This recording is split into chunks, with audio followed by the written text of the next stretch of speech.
Good morning, everyone. Thank you so much for joining us so early on a Saturday morning. It is 8 a.m. here in Virginia on the East Coast. Just a big welcome to the Healing Arts and Medicine, the Wave of Social Prescribing. I am Wendy Goldberg, President and founder of the Benjamin Goldberg Foundation. Your presence today signifies a shared commitment to advancing medicine and embracing the transformative power of the arts and healing. Also, I want to shout out to Centera Healthcare, today's sponsor, for making today's event possible. When I checked last night, we had almost 80 participants sign up for this event. So there are so many new names and faces today, and I thought I would just do a brief share about our mission and why we're here today.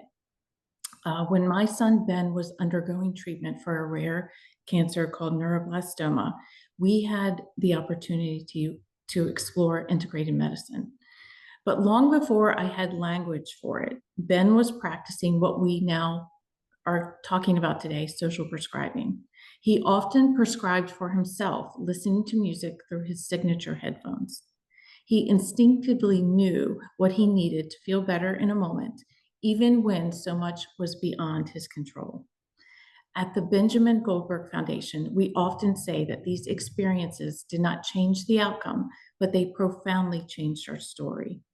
Ben showed us that healing is more than medicine. It is about joy, comfort, and connection. Every time I have the opportunity to share, I am reminded of the healing power of the arts and the importance of our mission to inspire and empower children, caregivers, and community through education, integrated programming, and advocacy of the healing arts. It is a privilege to work in this field that is continuously evolving, and I feel honored that the work of BGF is evolving with it.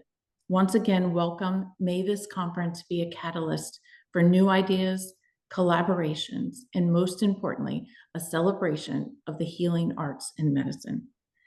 Now, allow me to introduce an exceptional individual who has played a pivotal role in making today's conference a reality, our medical advisor, Dr. Sheetal Ejmani. She has been instrumental in curating this remarkable programming and gathering experts from the field of social prescribing to share their insights. Take it away, Sheetal. Hi, I'm Dr. Sheetal Ejmani, the medical advisor for the Benjamin Goldberg Foundation. And my role here is to raise awareness of the role of the healing arts and integrative therapies in medicine using scientific evidence-based perspective. So having served as a pediatrician for over 16 years, I've seen firsthand the incredible life-saving technologies within our health systems for children and their families. I've also seen the gaps within the system when it comes to addressing whole person care for a holistic approach to healing. And while pharmaceuticals and therapeutic clinical interventions are absolutely necessary and play an important role on the medical journey, the healing doesn't stop there. We must address the physical, mental, emotional, spiritual, and social components to create a long-lasting therapeutic impact. That's why I'm so excited to present to you our second annual Healing Arts in Medicine Conference.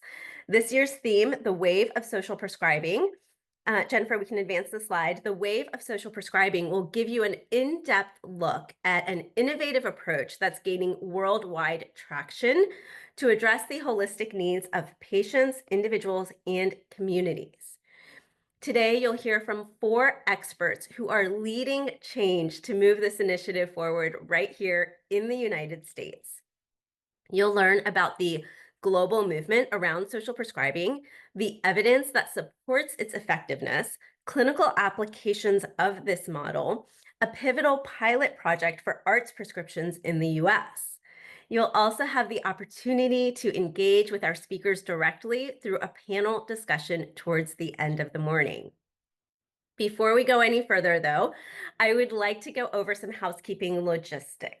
So you'll notice that we're using Zoom webinars this morning, so you will be able to see the speakers, but not the other attendees.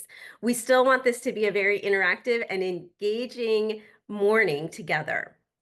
So We encourage you to use the Q&A box throughout the morning. We absolutely want to hear from you. So use the Q&A box to type in your questions and comments throughout the conference. We will be monitoring the Q&A box throughout the morning, and we will select questions from there to be answered during the panel discussion. So to test it out, go ahead and use the Q&A box now to introduce yourself. We would love to hear who you are and where you're joining us from and what you are most excited to learn about this morning. So while I'm continuing on with the brief introduction, please go ahead and use the Q&A box to introduce yourself now.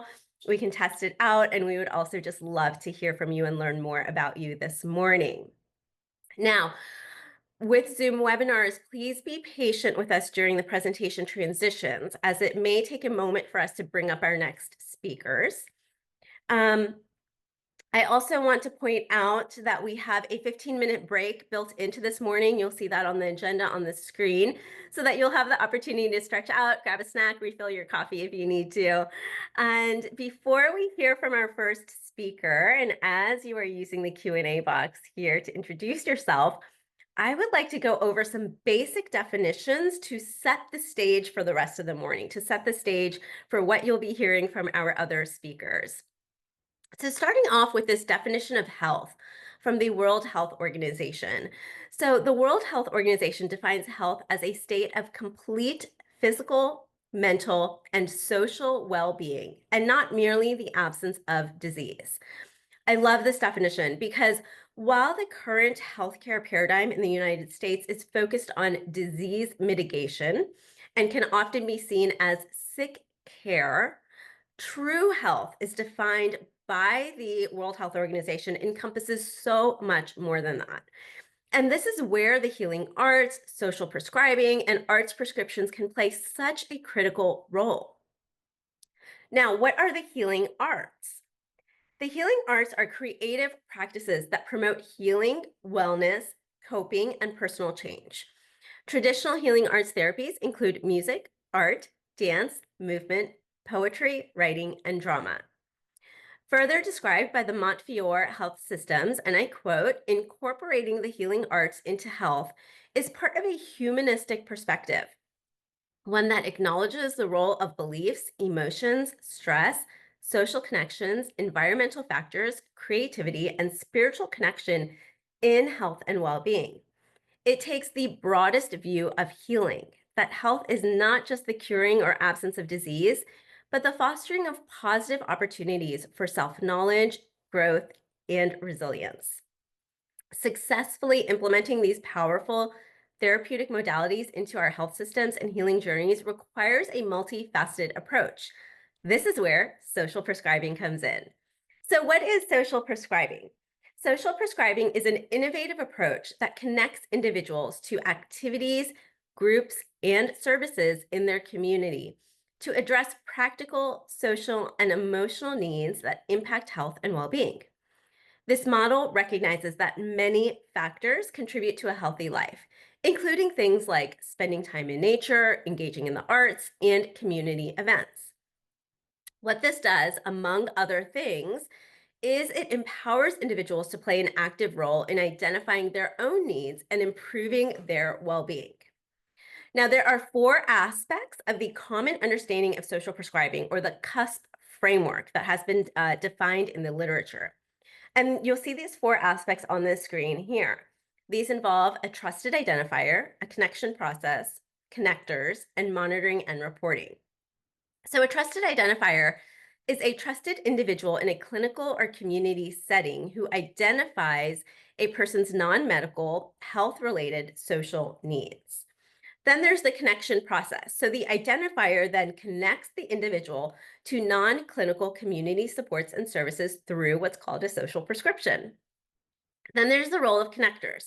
Now, the identifier may serve as a connector by connecting the individual directly to the community supports and services, or they may refer the individual to a connector, such as what's called a link worker or a social worker, who then links the person to those community supports and services. Then there's monitoring and reporting. So the connector monitors the individual's response to these services and reports back to the identifier. thereby ensuring comprehensive wraparound care. So, bringing the healing arts and social prescribing together leads us to arts and health and arts prescriptions, which are defined as interventions delivered in healthcare contexts as part of the healthcare referral pathways or with specific health and well-being outcomes in mind. Now, with that, I am really excited to introduce our first speaker, Julia Hotz. Julia is a solutions-focused journalist based in New York. Her stories have appeared in the New York Times, Wired, Scientific American, the Boston Globe, Time, and more. She helps other journalists report on the big new ideas changing the world at the Solutions Journalism Network. She is the author of The Connection Cure, The Prescriptive Power of Movement, Nature, Art, Service, and Belonging, the first book to explore the science, stories, and spread of social prescribing. Today, Julia will be talking about The Connection Cure, how social prescriptions for movement, nature, art, service, and belonging are changing health and health care. Take it away, Julia. Thank you so much, Dr. Ajmani. What a great introduction, and so grateful you could ground us in some of the terms around social prescribing. If you're anything like me, or how I was 5 years ago, this was all a very new world to me. And it's really a radical change we're imagining in medicine. And Wendy, thank you so much for grounding us with this mission and the beautiful story of your son who continues to be a great example of what social prescribing can do to transform us from a system of sick care to health care. So, I'm going to talk for a little bit about how I came to understand social prescribing as a journalist, as somebody who's kind of curious about the way that we've been approaching some of our biggest issues in health and healthcare. And I want to open with, first of all, a disclosure that I have no conflicts of interest, and also with a fictitious patient named John. Now, let's say John were to go into the doctor's office today. The first question that his trusted, his trusted advisor, his clinician, his doctor, his geriatrician might ask is, "What's the matter with you, John? Tell me about your symptoms." And John might talk about how he's been feeling fatigue. He might be talking about how he's been dealing with back pain. He might be talking about how he's been dealing with a low mood. And so, based on that, what's the matter with you conversation, any good health professional would want to prescribe something to address that. And that could be antidepressants, that could be painkillers, that could be back surgery, typically things that the stuff of clinical medicine, where we lead with this "what's the matter with you" framework. But in social prescribing, we start with a very different question. The healthcare professional would ask, "What matters to you, John? Tell me about when was the last time you felt healthy? What are the kinds of activities that make you feel like your best self?" And that's when the health professional might learn that John used to be a musician. They might learn that John used to play music with his wife who passed away recently. And even just talking about how much he used to love music and playing the violin, let's say, makes him light up. And that's when the healthcare professional, based on that very different conversation, might offer him a violin and a spot in the orchestra, a local orchestra. He would be offering him a social prescription. So, as Dr. Ajmani outlined, a social prescription does exactly this. It connects people to activities, groups, and services in their community to meet their practical, social, and emotional needs. And it comes from this idea that actually 80% of our health outcomes are driven by our environments. They're driven by factors like, do we have people we could call at 3 a.m. in a crisis? Do we have a reason to wake up in the morning? Do we have a job and a home and a family life and a social life that supports us to live healthily? Now, today, the sort of renaissance we're seeing around social prescribing comes from the way a lot of us are getting our basic needs met through technology. If you think about it, my book takes us back to hunter-gatherer times.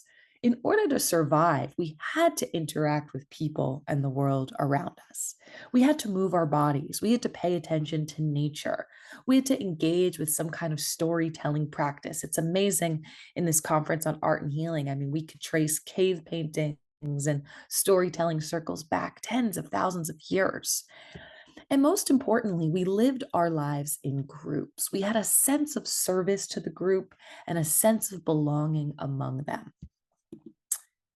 So, this is just an example, and my book really talks about how these 5 core areas movement, nature, art, service, and belonging have almost been entirely displaced by technologies we can get from our phones. But the thing is, when we do engage with movement, with nature, with art, with service and belonging in our communities, we actually have these tremendous health benefits. Moving our bodies has been associated with increase in serotonin and endorphins and hippocampus functioning, some of the same things that antidepressants can help do. Spending time in nature and engaging in the arts has been associated with reductions in blood pressure and a slowed heart rate, reductions in cortisol, the stress hormone, reductions in your subgenual prefrontal cortex activity. This is the part of the brain associated with rumination. And most importantly, some really robust data showing that relationships, our social relationships, and our sense of purpose in life, especially in older age, are among the greatest predictors of our longevity. Some of you might know about the Harvard Adult Development Study, which is the world's longest longitudinal study going back to 1938, which studied the same group of people throughout their whole life and found that the people who were healthiest at age 80 were the ones who had the strongest social relationships, more than other factors. So, social prescribing is about building our healthcare around these facts, around the ways that our environments can have these tremendous health benefits. But as a skeptical journalist, I was really curious about what this kind of practice would look like in healthcare. What does it look like when we prescribe movement, nature, art, service, and belonging?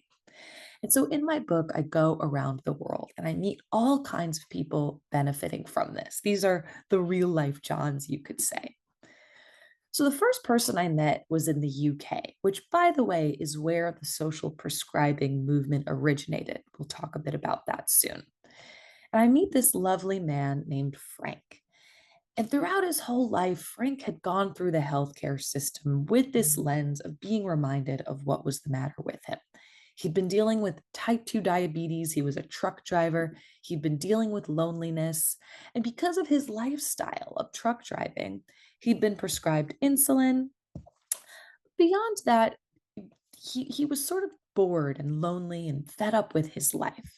So this wasn't really getting to the core issue of what was the matter with Frank anyway. But then Frank happens to move and meet this doctor who was one of the earliest adopters of social prescribing, Dr. Ollie Hart. And Dr. Ollie Hart flips that script. He says, Frank, tell me about something you loved to do as a kid. Now, notice he doesn't say, hey, Frank, type 2 diabetes is correlated with being overweight. You should really exercise more. No, the doctor didn't say that. He said, tell me about something you loved to do. And that's when Frank says, well, he loved to ride his bike as a kid. And so Ollie, being the social prescribing doctor he is, prescribes Frank not only a bicycle, but also a spot in a cycling course for over 50 adults like him, so that he wouldn't have to be self-conscious about having to get back into biking again after all these years without it. And wouldn't you know, more than the insulin, more than the advice of all the other doctors he'd seen before, that's what changed Frank's health. He's able to lose 40 pounds. He's able to come off his insulin, which was something the original doctors thought would be impossible. And more importantly, he's able to meet these amazing friends through his pedal ready course. In fact, so much so that after this 10-week cycling course ended, he formed a little text group with the friends he'd met and says, let's keep this up. Let's keep meeting to cycle each week. Today, not only that, he volunteers for Diabetes Association, saying that we need social prescriptions as part of the healthcare menu. And I'm also grateful Dr. Ajmani cautioned that, look, social prescriptions aren't aiming to replace other options. We're simply saying this should be another option on the menu that's as easy to prescribe as pills, procedures, and therapies. So that's the story of Frank. But I was also curious, okay, that's sort of a physical health ailment. What about a psychological health issue? By the way, this is Frank here in the blue shirt holding the little pill bottle and of my little social prescription that's on the cover of my book. And these are his friends who he met through the chain gang, through his pedal ready course. So anyway, I was curious about, okay, beyond type 2 diabetes and sort of the typical stuff we know about moving our bodies and lifestyle diseases, what about something like depression? And that's when I come to meet Amanda, who's also in England. Now, Amanda, when I meet her, she's telling me about the terrible things that had happened in her life. She'd just lost her mother. Her husband had an affair, so she was leaving him. She lost her job. This was in the middle of COVID itself, and she had to move to a new place where she didn't know anybody. So she was very, very depressed and very, very lonely. And she gets prescribed the maximum dose of an antidepressant. And that really helped with some of Amanda's symptoms. But at the end of the day, she still felt like her mind was in this really negative place. She describes the depression as feeling like a helmet. She had these negative thoughts cycling through her head always, and she couldn't seem to let go. So that's when Amanda comes to learn about this mental health nurse who'd been prescribing sea swimming in her new town. And for Amanda, kind of like Frank, this was something she was always curious about as a kid, but hadn't had a chance to do as an adult. But she bites the bullet. She says, what do I have to lose? And she gets prescribed a spot in a sea swimming course, a course called chill therapy, where literally, as the name would suggest, mostly women in their 50s and 60s are taking sea swimming lessons, not in the summer, in the cold of winter. Now, you can imagine if you've ever taken a cold shower before or seen sort of the wellness hubbub about ice baths, this has a lot of physiological effects, being in cold water, being in the natural world. But for Amanda, also like Frank, it was about getting out of the house. It was about having a hobby that she could look forward to. And importantly, it was about all of the friends that she made. And by the end of this course, she's able to go from the maximum dose of SSRI to the minimum dose. She makes these friends. And more importantly, she says, Julia, through this course, my life became bright again. I had a reason to wake up in the morning. So this is Amanda here in the yellow shirt. This is a little snapshot from when I got to join them in the sea. These are some of the friends that she's made through her course. Now, being the Healing Arts Conference, I of course want to talk about a really powerful story of an arts prescription I'd learned about. And this comes from someone we'll call Kuhn in Australia. I'm using a pseudonym because the story of Kuhn is that she'd had a lot of traumatic experiences in her life from her parents. She'd been abused in every form. She'd had severe anxiety. And in adulthood, she sort of had this breakdown, and it led to her becoming unemployed. So she goes to therapy. And again, this is really helpful for some of her most severe symptoms, but still, she had these kind of nagging thoughts that weren't treatable by a pill. She lacked confidence. She felt like she had this inner critic ruling her at all times. And that's when Kuhn, who's based in Australia, another place where social prescribing is spread, comes to reconnect with what matters to her. We learn that she's this incredibly creative person, and she'd always dreamed about writing a novel, but having the kind of childhood she did as the daughter of Vietnamese refugees, she didn't have a chance to pursue this passion. And so at this point in her life, Kuhn gets prescribed a spot in this creativity workshop, 10 weeks where she's able to explore all kinds of arts, painting, drawing, writing, gardening, cooking. And that's when Kuhn tells me at the end of this course, she says, I thought I was so broken, but I've realized there's more out there I could do. Today, she has a job again, doing something she loves, and she's working on a novel of her own. And this is some of the artwork that Kuhn made that she showed me. She'd gone from, again, really not having this be a part of her life to something that she does almost every day. So, in the interest of time, I'm going to move some of these along. I'll share one more example, really beautiful story about this woman named Marianne, who I met in Norway. Now, Marianne had developed the symptoms of dementia. She was, forgetting what she said every 5 minutes. She wasn't able to drive a car anymore. But one of the worst parts of dementia is the way that it confined her to her house. She was there with her husband, who, to quote her, to quote Marianne, said, she talked too much. And I think the most crushing part of this was not having a social outlet. She was very lonely. Now, she wasn't prescribed anything because, as we know, dementia doesn't have a pharmaceutical cure. But more than the physical symptom, she said the biggest fear for her was having nothing to do and nobody to talk to. And this was so crushing for her because meeting people and learning and engaging with the world, I mean, this is part of who Marianne is. This is a woman who speaks 5 languages and lived all around the world. And so, to cope with this, Marianne gets prescribed a spot in what's called a dementia care farm. This is a place where people also with dementia are dropped off every single day of the week. They're given small tasks to attend to, like sorting the eggs from the chickens and feeding the cows and watering the plants. And she says that for her, it's not so much about the farm work, although, as we know, being exposed to nature can have these tremendous health benefits. For her, it was really about meeting people and having something to do. She says it's a nice way to have a laugh, move, see nature, much better than having to stare at the same 4 walls of her apartment every day. So this is Marianne on the right here. She's showing me a plant she's taking care of. This is the dementia care farm that I got to visit. I'm going to skip Glenn in the interest of time, but I want to just make the point that these stories are not anomalies. Social prescribing is having tremendous effects all over the world. It's spread to 32 countries. And while it's true that it started in the UK, a place that has a national healthcare system, a place that established a minister of loneliness and had a clear incentive to try to direct people who were lonely or maybe had these non-clinical issues to non-clinical care, it is possible to do this in countries like ours in the United States that have a private healthcare system that are enormous. Canada and Australia, I talk about this in my book, they're comparable in size to the United States, and they have tremendously robust systems of social prescribing.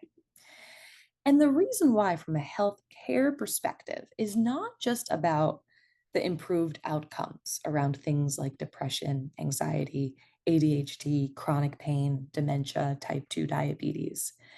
It's also about all of those other tangential benefits, the increases in self esteem and confidence and friends, things that can help people live a healthier lifestyle, even outside of the doctor's office. But beyond that as well, some really interesting data from the National Academy of Social Prescribing. This is a government body that was established by the NHS as a way to really understand, okay, this improves our health outcomes, but can this also reduce pressure on healthcare? Well, they found that all around the country, places with social prescribing are seeing fewer GP appointments, doctor's appointments. They're seeing fewer visits to the A&E. This is the emergency room. And more than that too, they're seeing less spending as well. In Canada, for example, not only did social prescribing pilots help reduce participants' experience of loneliness, which we know from other data has an impact on the healthcare system. If you're lonely, you're more likely to use the emergency room. There's some data that suggests even 1 in 5 doctor's appointments are made for social reasons. And for this reason, because it's preventing these healthcare visits, because it's preventing those expensive emergency room workups, it's also saving money down the line. Now, in the United States, I don't want to talk too much about this because you'll hear from three other great speakers who've been more involved in the arts prescribing pilots here. But there is tremendous support among healthcare professionals as well to both screen for and treat social needs. A large survey found 84% of health professionals support the screening for social needs because they too understand that they're seeing patients who have conditions that can't be treated with a pill.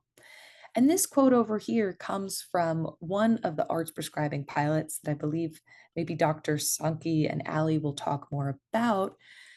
A healthcare professional involved with this pilot said, being able to prescribe the arts feels like being able to prescribe beauty in somebody's life. And as a clinician, I've never had a chance to do that. But what a beautiful opportunity this is at a time when health worker morale is so low to be able to reconnect people to this deep devotion to the well being of their patients. Now, I want to again be mindful of time, so I'll wrap this up. But the last part of my book says, okay, social prescribing is great. It's spreading around the world. It's having impacts in healthcare. But let's be honest, most of us can't walk into our doctors today and say, can I have a social prescription? So, what can we do in the meantime? I think it's about fueling a cultural shift. It's about remembering that the medicines in our environment are medicinal. And to this end, at our website, my filmmaker friend and I, Sam Gilberg, have created a series in which we go around to different community activities in our New York community, and we talk to people about, what are the benefits they find in prescribing themselves Saturday bird watching sessions. What are the benefits of prescribing themselves spots in an outdoor dance class? Big list of these on our website, all kinds of social prescriptions. But I would ask all of us before we leave this webinar to really reflect on this. Because while it's true that our lives might not all look like John and Amanda and Frank, we might not all have these sort of clinical symptoms, we have all dealt with stress. We have all dealt with rumination. We have all dealt with triggers of painful experiences from our past. And in that way, we all have the capacity to flip the script from ruminating on what's the matter with us to following what matters to us. It comes from asking questions like, what are the things we loved in childhood but haven't had a chance to do since? If we had 2 more hours in the week, what would we spend it doing? When we were kids, what could we spend endless amounts of time doing without getting bored? What are the kinds of things when we talk about them, our whole face lights up? What are the things that make us feel healthy? And so you could find these questions and ideas for things to prescribe yourself on our book website, which is www.socialprescribing.co. You could also, of course, learn more about social prescribing from, the national home of the movement, Social Prescribing USA. It's such a treat. You'll be able to hear from Alan, who directs that shortly. But I guess in conclusion, I want to remind us all that even though social prescribing is about changing policy, it's about changing our institutions, it's also about changing ourselves and changing our culture. So with that, I will stop sharing and I'll see if there are any questions that have come up. I'm seeing lots of wonderful people in the chat who have all kinds of connections to healthcare. So I'm curious to learn more about you. Thank you so much, Julia. And we will continue to monitor the Q&A box. So if any questions come up throughout the morning, we will present it to you during the panel discussion in Q&A. I have Julia's book here. And so I just wanted to kind of raise this up and encourage everyone to take a peek at this. It is such an incredible book. And also to just reflect on a couple of things that she said. There was just so much in that presentation, and I can be a talker, so I will keep it at a minimum as well. But just this idea, I love this idea of, shifting from what's the matter with you to what matters to you. And so I encourage everyone, again, we want this to be a really engaging in interactive morning together. So I encourage you to actually, she invited you to reflect on that question. I encourage you to use the Q&A box and share with us as a community together this morning what matters to you. And then I also, really appreciated Julia sharing that, thinking of this as just another option on the healthcare menu. I think that's so important. And, her presentation really demonstrated how social prescribing can help on so many different levels. And that's something that I absolutely love about this approach. So while you're using the Q&A to share, what matters to you, I would like to go ahead and introduce our next speaker. We have Dr. Jill Sankey. Dr. Sankey is the Director of Research Initiatives at the Center for Arts in Medicine at the University of Florida. She is the Director of National Research and Impact for the One Nation, One Project Initiative, and the co-director of the Epi Arts Lab, a National Endowment for the Arts research lab at University of Florida in partnership with University College London. She is a dancer, amateur musician, and mixed methods researcher, and is the recipient of over 350 grants and awards for her programs and research at the intersection of the arts and health. Dr. Sankey will be speaking on social prescribing. What is the evidence? Take it away, Dr. Sankey.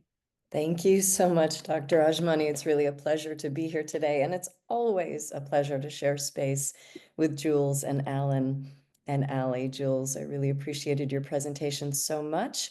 I'm going to follow on that by taking us into a look at the social prescribing evidence, which is becoming more and more exciting all the time. And just to note, I have no disclosures. Our grant funders are noted in slides where it's applicable. I wanted to begin by just taking a moment to pause on language, and which is really important and also a bit confusing in the social prescribing landscape today in the United States. There is a global social prescribing movement, which Jules has just described so beautifully, where social resources are brought to bear for social needs so that medical resources can be brought to bear for medical needs. And in the UK, where social prescribing is really most robust globally, there's a clarification of various pillars of social prescribing, which include information and resource sharing, arts, culture, nature, volunteering, things like that. And there's a little bit of a difference in the United States today. We have a history in the United States with social prescribing that many people aren't aware of. And the language of social prescribing has actually been used in the United States for a few decades. And in the US, Medicaid and Medicare in particular have engaged social prescribing to help address social determinants of health and basic needs, things like food and housing and transportation. And those are the things that fit into that first pillar of social prescribing in the global framing, which is the sharing of information and resources. And in the United States today, we're seeing a really exciting surge in arts prescribing as well. So generally speaking, we can think of social prescribing as all of those things, and the difference is in the prescriptions, right? So everything, arts prescribing, arts on prescription, those are two terminologies that are used in the United States. And they're still social prescribing, but the prescription is the arts. So language that you may hear as you come into this field can be a bit confusing. So we're focusing, of course, today on the power of the arts to support health and well-being. And I'm going to share research that pertains to both social prescribing in the global context broadly and arts on prescription as well in the United States and arts prescribing. So as Jules mentioned, we know there are social prescribing programs in at least 32 countries globally, including the United States. And here in the United States, we've just studied 23 pilot programs that I'm going to talk about in a few minutes. But I want to start by looking at the evidence for social prescribing globally. So as you can see, there's a series of citations at the bottom. Those are sources for some of these statistics. But we're beginning to see a synthesis of evidence around social prescribing globally, which is exciting. We now have systematic reviews that help us look together at the evidence for social prescribing.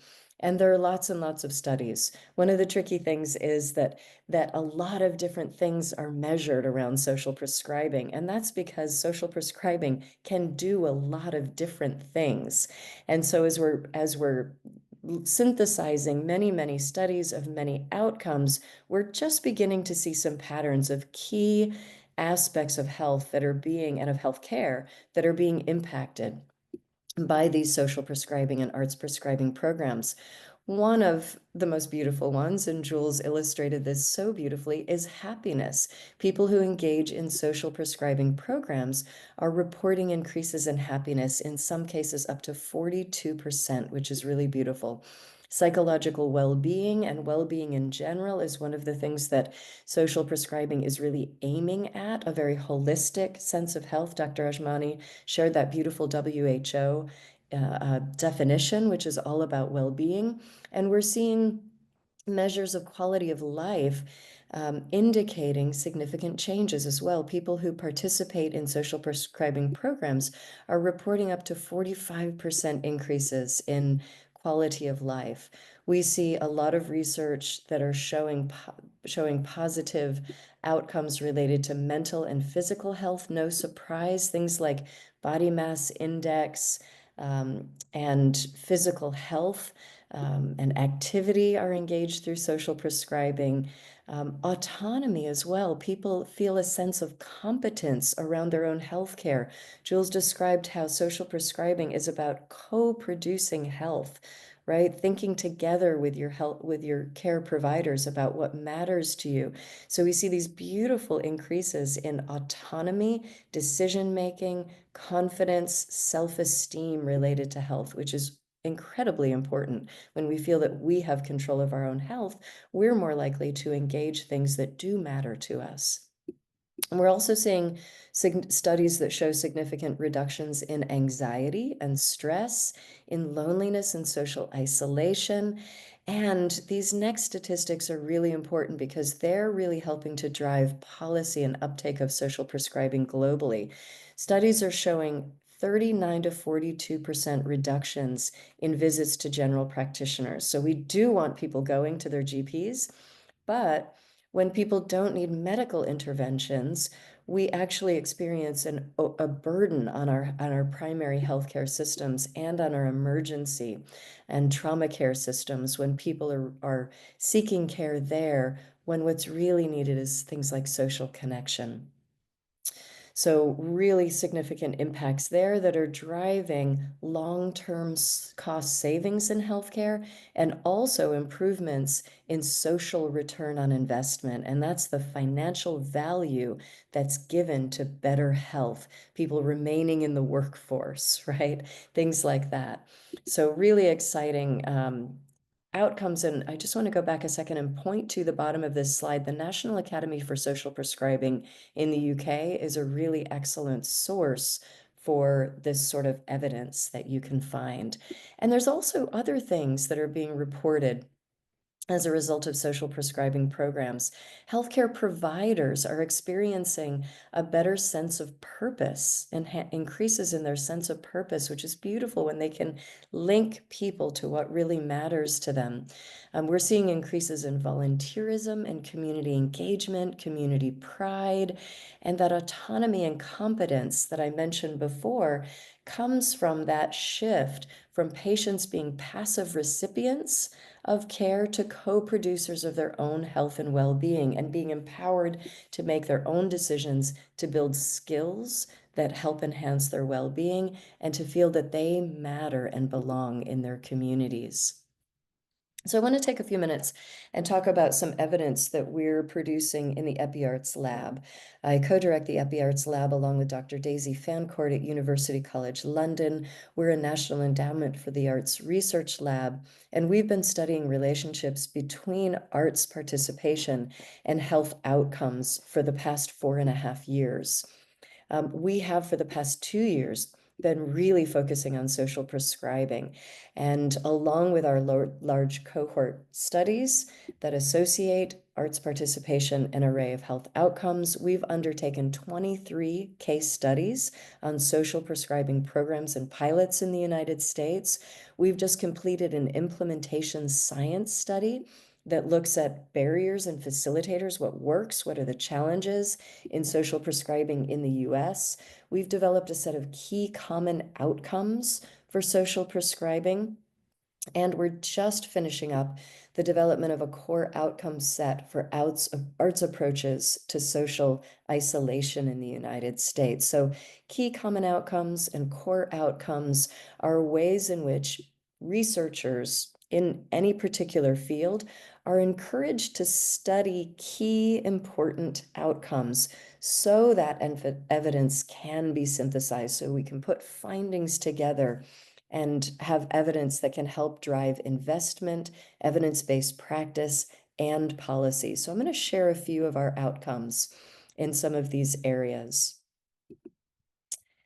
So we've looked at relationships through these statistical longitudinal studies across the lifespan. So what these studies do is we take big, large cohort data sets and we do analysis that help identify relationships, even correlations between particular behaviors and particular outcomes. And so in regard to young people, and we've published, by the way, 19 studies so far, and those are available on the EpiArts Lab website, which is on the University of Florida Center for Arts and Medicine website. So we've found, for example, that among young people, doing just one or more school-based arts activity is associated with 59% higher odds of high social support while young people are engaged. And after 1 year, that relationship persists, and we see 28% higher odds of reporting high social support. And of course, social support is critical to healthy development and well-being across the lifespan, including in young people. And we've also seen this really interesting dose-response relationship where the more young people participate in the arts, the greater the benefits are, particularly to their social well-being, as well as to their psychological and emotional well-being. And what you see on this slide is that young people who engage in the arts daily have even greater benefits than those who engage weekly.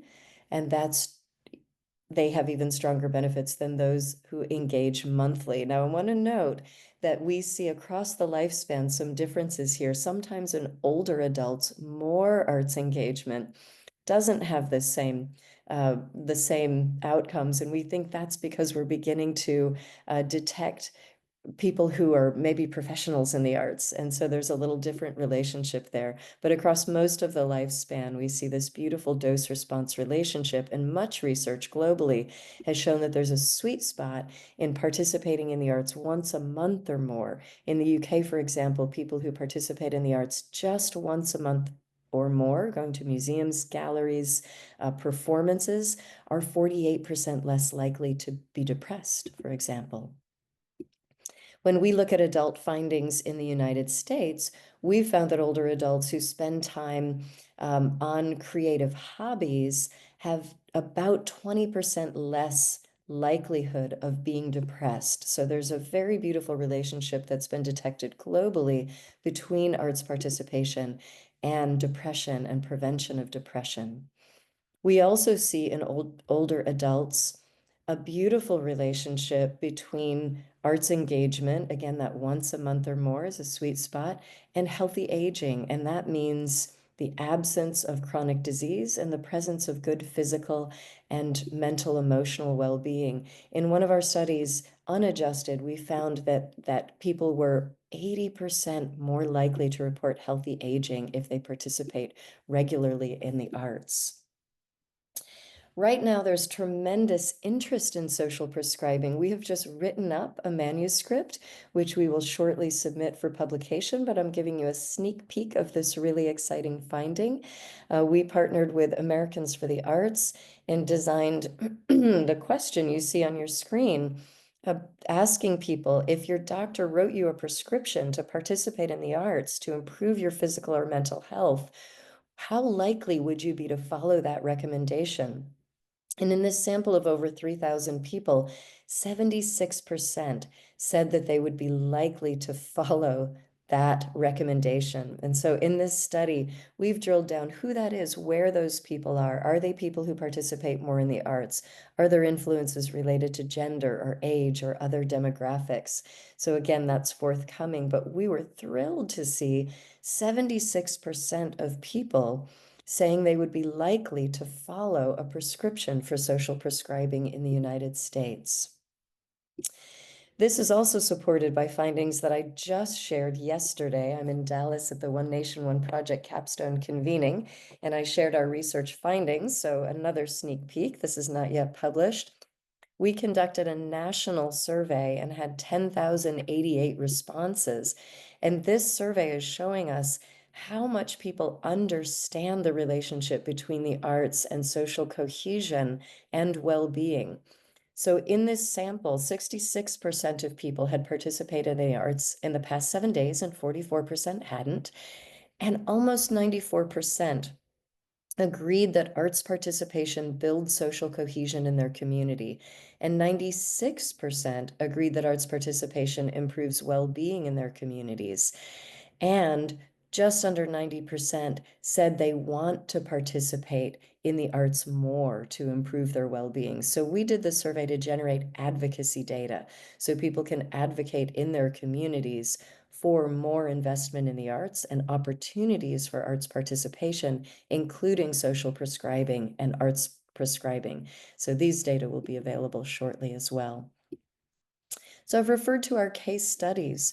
We've conducted 23 case studies, including one of Allie's program, which you're going to hear about today. And you can see where these programs are located in the United States. And we have a manuscript under review with Lancet Public Health and a full report of these findings, which will come out when the Lancet publication comes out. But these case studies illustrate what these programs look like, what entities are partnering in order to create these programs, who is making referrals. Most of them are coming from healthcare systems. 17 of these programs are prescribing the arts. So they're essentially arts prescribing, but sometimes they're prescribing numerous things. Some are prescribing nature. We even have one that involves partnership with a zoo and a healthcare system, which is really beautiful. And our studies underscore that it's not just healthcare professionals who are prescribing. We have programs based in schools, so teachers are social prescribers.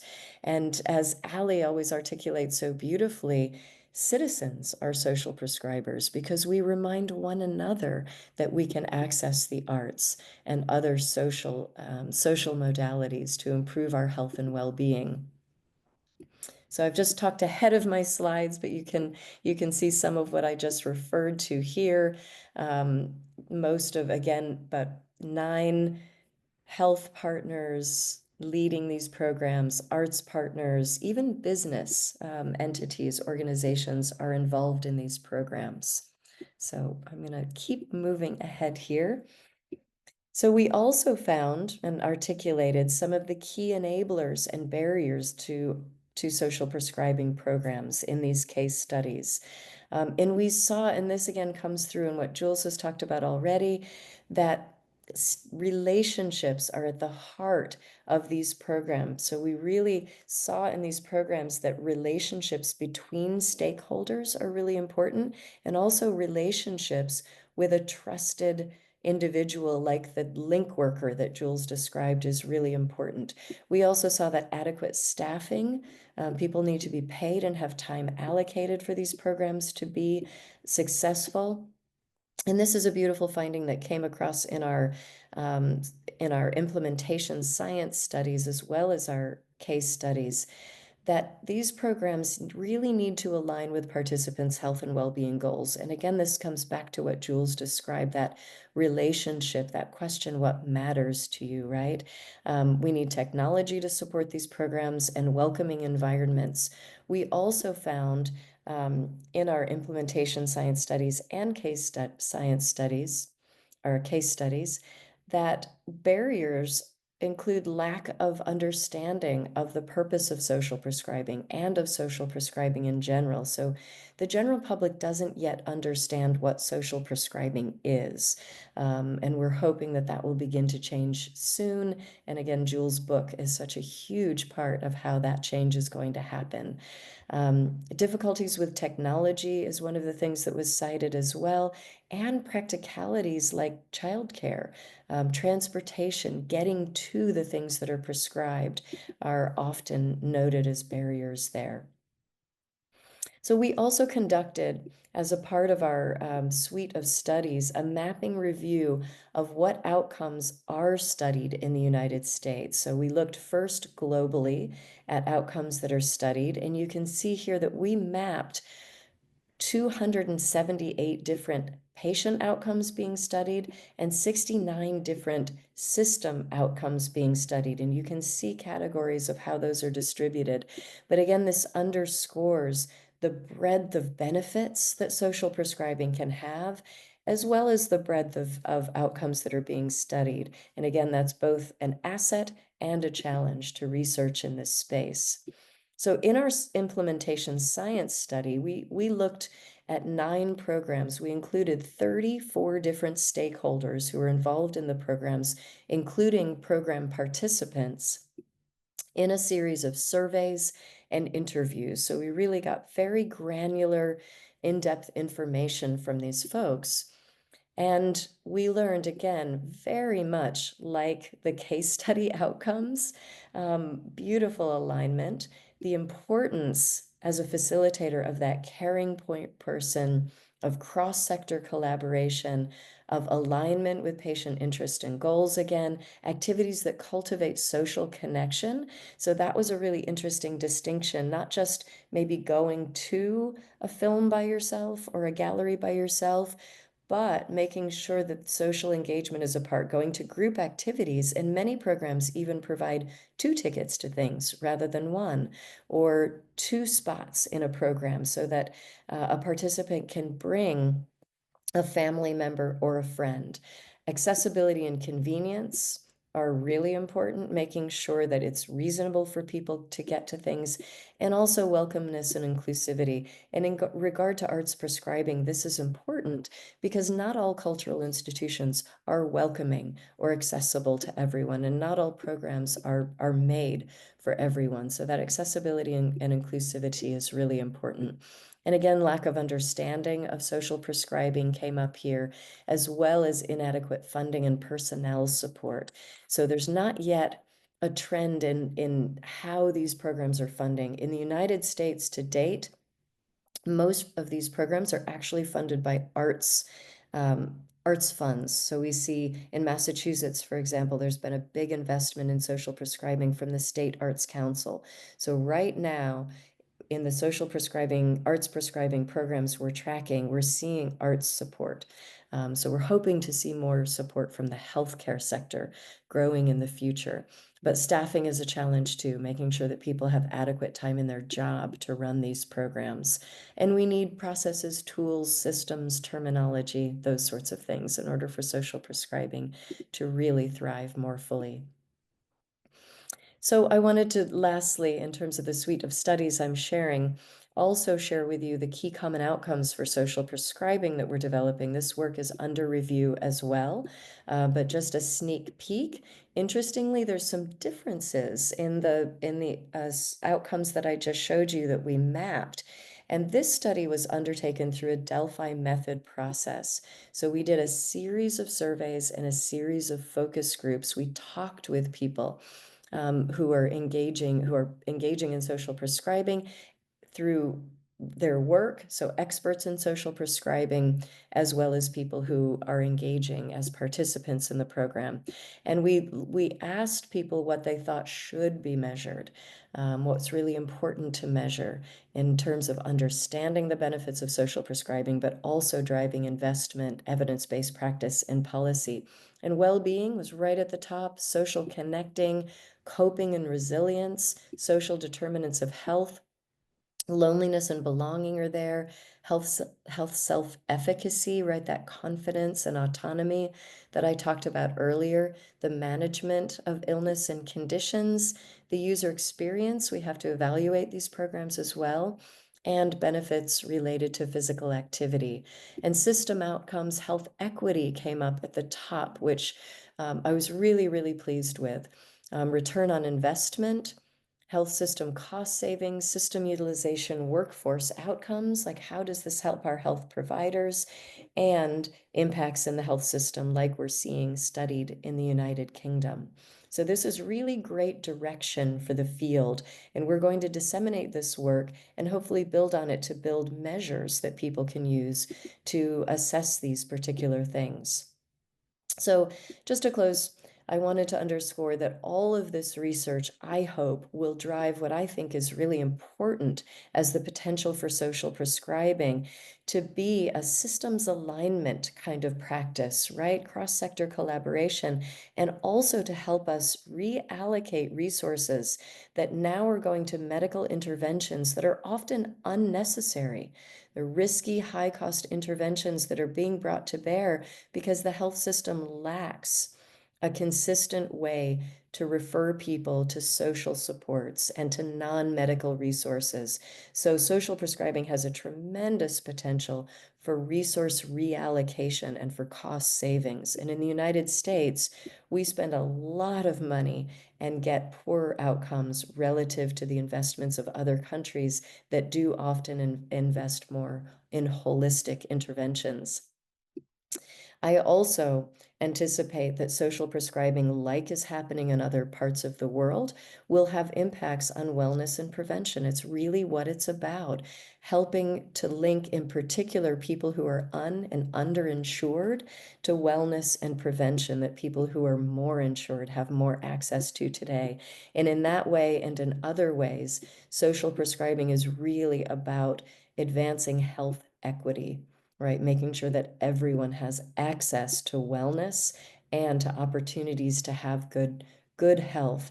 And I also want to underscore, related to arts prescribing in particular, that arts and culture are available resources in our communities. We have artists, we have art programs, we have ways that people can engage. We need to reduce the barriers to that engagement and also enhance awareness of the simple fact that engaging in the arts is good for our health, just like exercise. So lastly, I want to point you to a resource that's available. There's a QR code. We're a partner in the development with Dr. Tasha Golden of this beautiful Arts on Prescription field guide for American communities. So this is a very helpful resource. Thank you so much. I'm going to pass it back to Dr. Ajmani. Thank you so much, Dr. Sankey. That was an incredible presentation. So much wonderful information there. And I can't obviously recap it all, but a few things that I jotted down that I would love to just highlight again is, I really loved how you used the phrase co-producing health, right? Between the healthcare team, individuals, communities really coming together and co-producing health. And what you just shared here towards the end as well, that it really does require this sort of cross-sector collaboration. And also towards the beginning of your presentation, how you share that there are so many things that you can measure because there are so many benefits. And that's something that as a physician, I'm so passionate about this approach of social prescribing because there are so many benefits on so many different levels to the individuals, to the communities, to the arts and cultural organizations, to the healthcare professionals and the healthcare systems, just so many benefits all around. And I'm so excited that you also mentioned the study, of mapping common outcomes That was published in 2023, and I remember reading that article last year.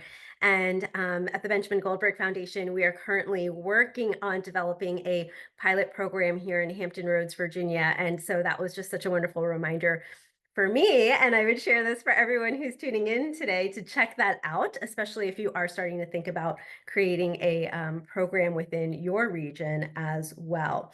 I also want to highlight what you shared about benefits being noted even with arts and cultural engagement just one or more times a month. I mean, that is incredible, right? And so something to take away for the healthcare professionals who are on the call, as well as anyone who is not necessarily working in healthcare, but for yourself or your loved ones, that even engaging in these activities once or more a month demonstrates benefits.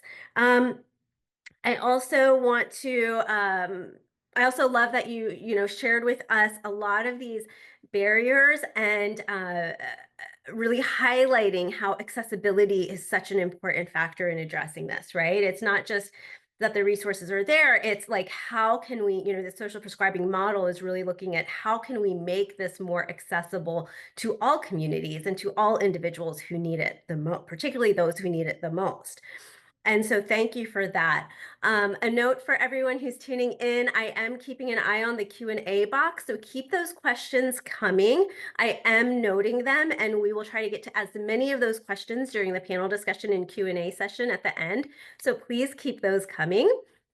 And now I would like to go ahead and introduce our next speaker, Dr. Alan Siegel.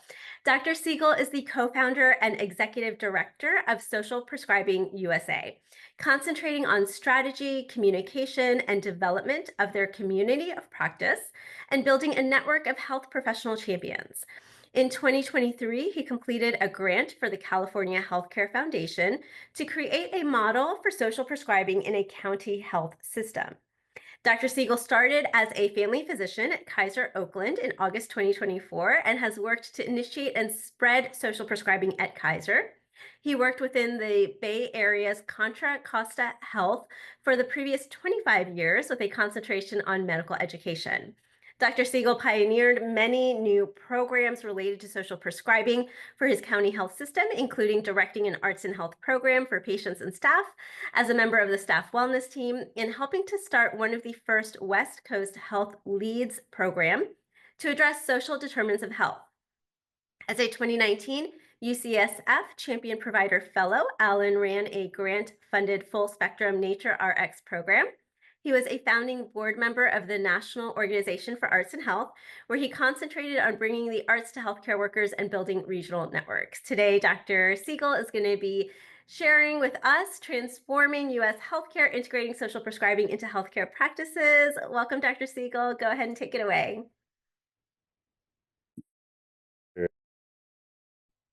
Thank you very much, Dr. Ajmani. So it is great to be here and to speak alongside Jill and hear about the research. I've been so excited to see the studies come out, especially this one coming up around the 23 studies that have been done. And then Jill's really helpful to get the background, and I'm excited for it. Ali, and to hear a presentation as well. So I have no disclosures. Let's see. All right. So Jules mentioned about social prescribing around the world. There's this study showing about 31 global case studies, and that this is going on in 32 plus countries. And it's really helpful to get the global background for it. I'm going to concentrate more on what's happening around the United States today. And I do want to talk first about Social Prescribing USA and how we fall into all of this. Some of our goals are to really educate people, to bring it out to the public. We have a monthly newsletter. We have a website, a new website, which I'd love for you guys to check out. And then really we want to concentrate in 2025 on mapping and where this is across the United States. And so that right now, I think we have some sense. We're excited for the study to come out with more locations. And then we think there's a lot of social prescribing happening that we're not aware of, and we really want to get our hands around what is happening. We want to advocate and really bring social prescribing to all Americans as a framework. We want to use equity, of course, as Jill mentioned, as one of the basis of this as we build it. We facilitate our community of practice, which Dr. Ajmani mentioned. Now it's up to 260, 270 people. We're implementers across the country. We have a new health champions group who is now about 60 strong, and they're health professionals of different sorts, physicians, psychologists, and really trying to become advocates for this around the country. And then we have webinars and events and working with others to create things that are helpful for resources.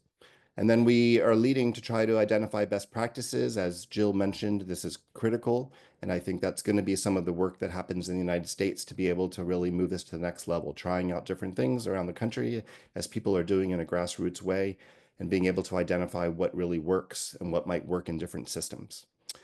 And then we are looking to guide that and be a partner in the global social prescribing world. We have done a soft release of our new website. Tuesday, we're doing our full release of it, but it's a sneak preview. So basically, we are bringing some of the evidence together in one place, lots of resources and articles and different interventions that people can do, recordings of a bunch of the webinars that have been done, some toolkits. We're working on one with the Benjamin Goldberg Foundation around how to create a summit, because we feel like that needs to happen really all around the country. And that's an area that we want to expand. We just want to make this easy as possible for people to be able to bring this to their own programs, to their own legislatures, to be able to make this happen. So it has facts, it has an evidence library, and includes the global social prescribing movement in that. So in the first soft launch, we're already having lots of unique visitors coming to it, and we are we plan to grow that and help grow the movement. One of the features in it is a mapping as well, that we want to do this mapping and we want to really complete this map. We're excited to add the programs that will come out through these articles that are coming out and be able to hopefully fill dots in all 50 states. That is a goal in 2025, but we're going to go for that and try to see if we can help make that happen. So I'd like to first lay out why social prescribing is so much needed. And part of it is that in the wake of COVID, we have our mental health crisis. And really, at this point, it's about a third of Americans have depression or anxiety. About half of Americans are lonely. And the data around loneliness is just so powerful. It's connected to heart disease and strokes, increasing risk by a third, complications with heart failure patients, and hypertension. Loneliness is a bigger risk factor than anything else, including diabetes, dementia, cognitive decline. So this data is just incredibly powerful, and we need to address it. We have a healthcare worker crisis. I can tell you in the Bay Area, it's very hard for systems like Kaiser and others to be able to find healthcare workers, because there's limitations of people out there, because we've lost already about a fifth of doctors have left, and about another 25% are planning to leave clinical medicine. And then, of course, the aging crisis. And by 2020, we're going to have a lot more baby boomers, and older Americans are going to make up a big part of the population. And they are much more expensive. So we have to really look at these things. So as we look to work on it, we feel like the arts and health, arts has 40 years of evidence. Jill has been a big part of bringing that together. There's also nature that has really been building and is having its day, as well as being shown to be very useful around mental health.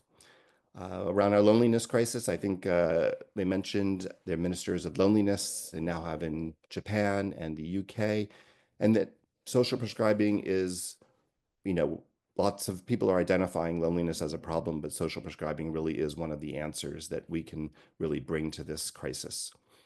Healthcare workers, doctors can feel good about what they provide for the patients, and then we can think about social prescribing for staff wellness as well.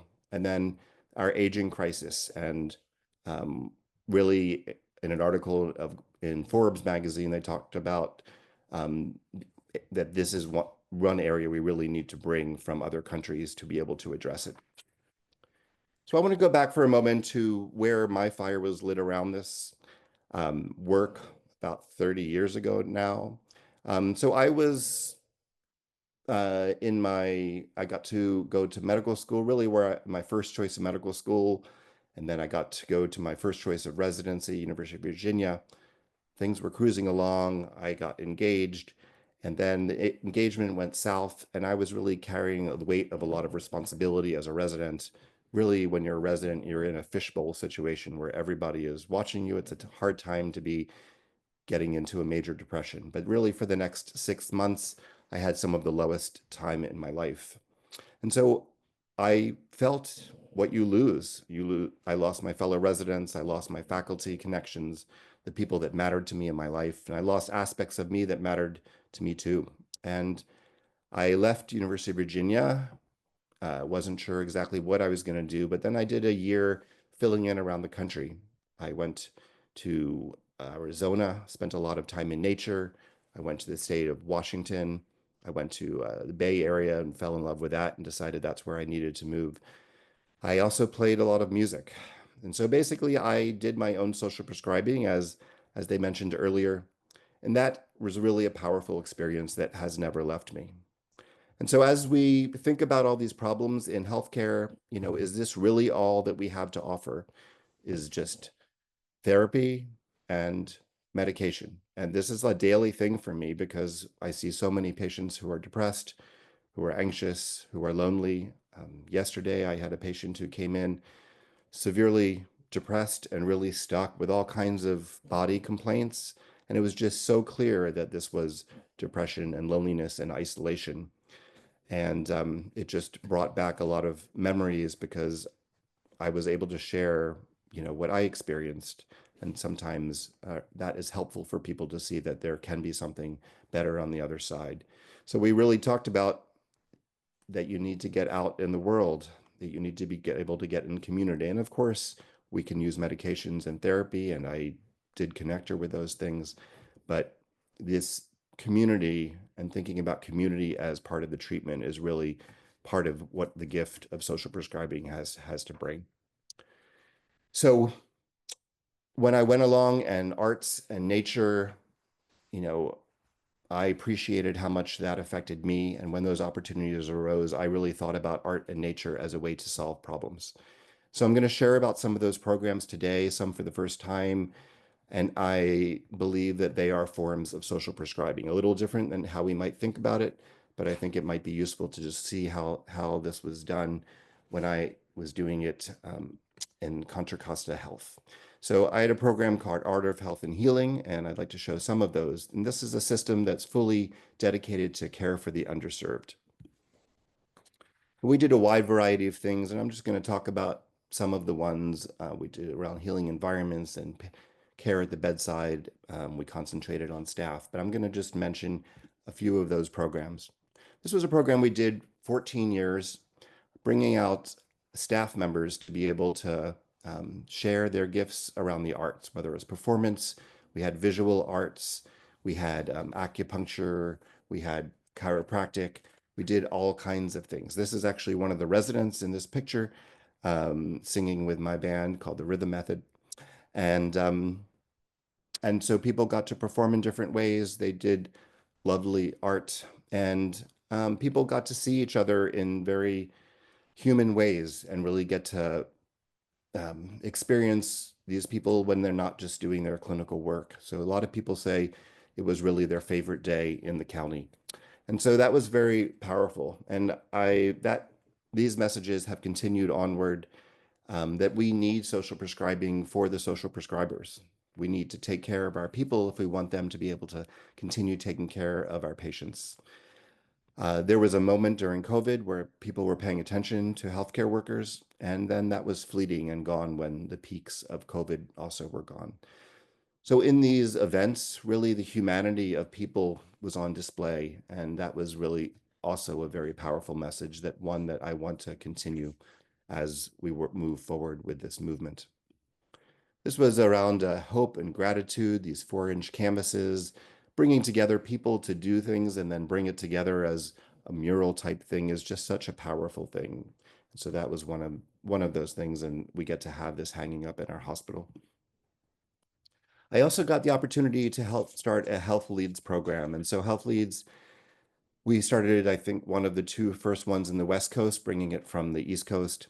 And basically, it reuses volunteer advocates. In our case, it was from UC Berkeley, and they would help the patients who screen in for social determinants of health and connect them with social determinants of health resources in the community. Sounds a lot like social prescribing. But we could never really have enough. It ended up not being able to spread in the clinic from one area that was being done because we had so much need for resources. And so Jill mentioned that the work in social determinants has been going on for a long time, and we're exploring how do we work with that and be able to connect if we bring the arts and nature and community and connect to all the work that is already being done around the country in social determinants. One of my favorite experiences that Jules mentioned is the Walk with the Doc program. So David Sabir started this program in 2005 to get people moving. He was a cardiologist, and he had the simple idea of having a doctor and patient walking was a good idea. And now it's spread to over 500 chapters around the country. I, of course, don't go simple. So we were able to get funding, and we were able to do education at the clinic. We then had people in buses. We bused to regional parks, and we were able to do Zumba and yoga and Tai Chi and sometimes massage. We had a naturalist to help with the walks. We had healthy food, hands-on expressive arts, and live music. And the outcomes, this was really an important experience for all of us. One of my Iranian patients that I remember, just every time he came in over the next bunch of years, I would hear about how important that experience was for him. But the power of being in the community with your doctor in a beautiful nature, walking together, it was really just, one of those experiences that I think is powerful. And I think that we can think about this is a simple way to start a social prescribing program. You get a small price for a license, and you can be able to start a program, voila, that really has amazing outcomes. Another area that I've gotten to get involved a lot is medical group visits. And I think about this, is this a social prescribing program? Well, it mixes medical information, but also bringing community together and people's social needs. And I think it is very empowering for people to share their expertise, and not just in a 10 or 15-minute visit that we have, but to be able to have an hour or 2 hours for people to really do that, to build as community. I was able to do this for 10 years at that time, now probably up to 12 years. As far as group visits, this is a pregnancy group and all the products of the pregnancy group with the amazing babies. And the connections that we made in these groups were really strong. And, I felt I was able to learn about people and how they were able to share with each other, the sharing around domestic violence. I mean, there was just so much sharing that people did to teach each other that I got to learn how important these experiences are. So many of these groups, people continued on to meet in community. I'm now getting to do infant groups and starting centering groups again next month with pregnant patients. And really, it's one of my favorite parts of the job is just so much of a better way to get care in groups. So I think about this as an aspect of social prescribing that really needs to grow and has been growing, not as fast as I would like, but at least the last decade it has doubled, and it's part of a lot of programs around the country. Stress reduction through the arts was also one of my favorite programs that we ran. You can see the gentleman in the colorful sweater in the upper right. That was Dr. Napoleon Dargan. He's a health psychologist, and he had gone and taught a workshop at an art center that was, from his mouth, a bunch of white women, and he really wanted to bring how powerful that experience was to our own population. So he brought that back to us. We weekly workshops at the clinic, arts infused into it. And that created just an amazing sense of vulnerability for people and an important, incredible support group that I've never seen people share their traumas in the way that they did in that experience. You can see some of their building of strong bonds. And then, of course, you can see outcomes that are like outcomes that it's really hard to imagine any pill could ever bring.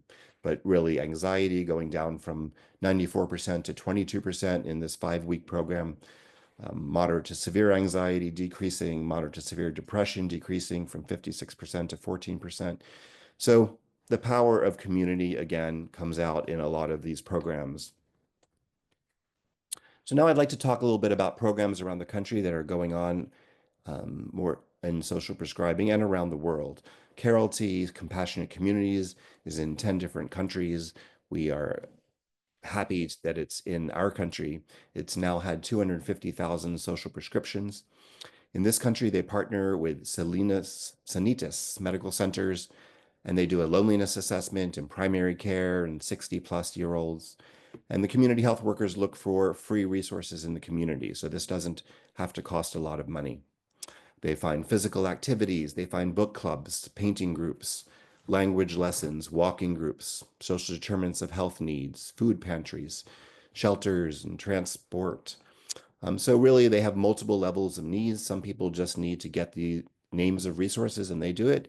But if they need higher needs, they have social workers who help connect them to these resources. Project Connection is a program in Salt Lake City with Lenny Nelson in charge. It's a therapist-based model. They have 40 different therapists and 5 link workers. Therapists refer to the social prescribing team. They ask what matters to you, that magical question that Jules was mentioning. And they connect them with groups, causes, activities. They support the patient to connect. The link workers follow up with a hen, they call them, the person identified at the organization to take the patient under their wing. And they developed what they call a relational social prescribing model. They connect the what matters to you and then really bring in the next level of where you can add value, because not just being a passive member of a group, but when you really look at outcomes, people getting empowered and then people engaging and volunteering in their own way is really the next level and helps people to heal and become involved in their community. That comes out a lot in Joel's group. Park RX America. So shift gears a little bit into green prescribing and on Parks RX. Dr. Robert Czar is a pediatrician and founded this program. It was founded in 2017, but they were working on it a couple years before that. But this provides a platform for health professionals to do prescribed nature. The platform itself identifies local, nearby, nature-rich locations. You can specify what exactly people are doing, the frequency of the prescription. It delivers the prescriptions via text to the patients and then documents it in the patient's medical record. Shine is a program local to where I am, out of Oakland. And Dr. Nushin Razani is a pediatrician, and she's been working with UCSF to do research. She had started off by bringing kids out into our community weekly and had a lot of success and has been able to both do translational research, be an advocate for nature, and really train people to be able to move forward and do this. So she has provided a lot of amazing work. Dance for PD. I love this program. It is really, one of the things about it is it's really just become part of the fabric for people with Parkinson's. They're aware of it. It's a known part of their treatment. They're now at 10,000 plus participants in 28 different countries. And the fact that this has really become, a known entity over the years that they've done it is just incredible. And so things like this is taking a chronic disease and applying movement and dance to it, and really as part of the healing. Art Pharmacy is also a different model. This is a business model that's being used around the country, a combination of arts and health and social prescribing. They connect with healthcare providers. The healthcare providers actually pay Art Pharmacy to become the link worker who has done the work in the community to identify different arts engagements. And then they work with the patient and, of course, ask the question, what matters to you? And they're able to make referrals to be able to connect people for 12 doses per year of ARTS. As you mentioned, once a month is a dosing that's been found to be helpful, and that is the dosing that they use. And they've built their own technology around it, which gives back feedback to the prescriber. Every time someone does an engagement, they send back feedback and they decide if they want to do the same one or they want to try something new. So they have had a lot of success now at Massachusetts Cultural for the whole state of Massachusetts, which is amazing. New York is coming soon. They were based in Atlanta, and they're out in California at Stanford for undergraduates around wellness. So just looking very quickly at their outcomes, you know, if we had a pill that could do these things, you know, that pill would be a blockbuster. But 78% engaged in their care plan, which is just way over what people taking pills do. 85% depressed or poor, improved. 67% reduced loneliness, and a high satisfaction with providers and art pharmacy, and high adherence, some of the things that Jill mentioned as well. This is a program called Community as Medicine. And so Dr. Liz Markle has an amazing TED Talk, if you get a chance to take a look at it, of Community as Medicine. It can be really life-changing to think about what we're doing differently. She I got to attend one of her groups, and basically it's a health coach model where they do nutrition, they do education, they do mindfulness, and they bring that together to be able to um, have the health coach do individual coaching. They break out into groups. They do individual coaching during the week. And then all the federally qualified health centers in the East Bay Area, the San Francisco Bay Area, participate. They send it. Sometimes they have the groups in their own place. Sometimes they have it in others. Some do virtual. But it is now spread to YMCAs around the country, starting off with 4. And now she's gotten a grant to be able to spread it to other YMCAs as partners. So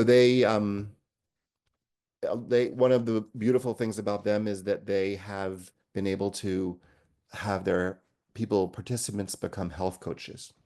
And they have just ridiculous outcomes as well, with 77% decreased ER visits.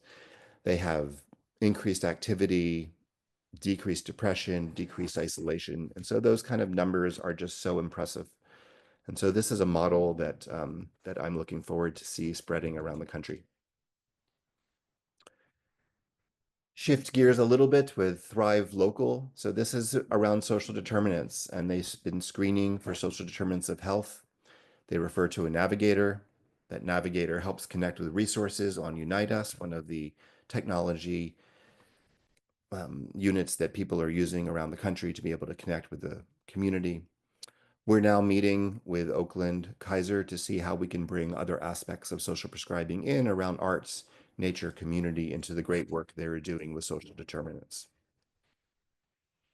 Cleveland Clinic is an article that came out in 2023 talking about from Ardashir Hashimi, who oversees this.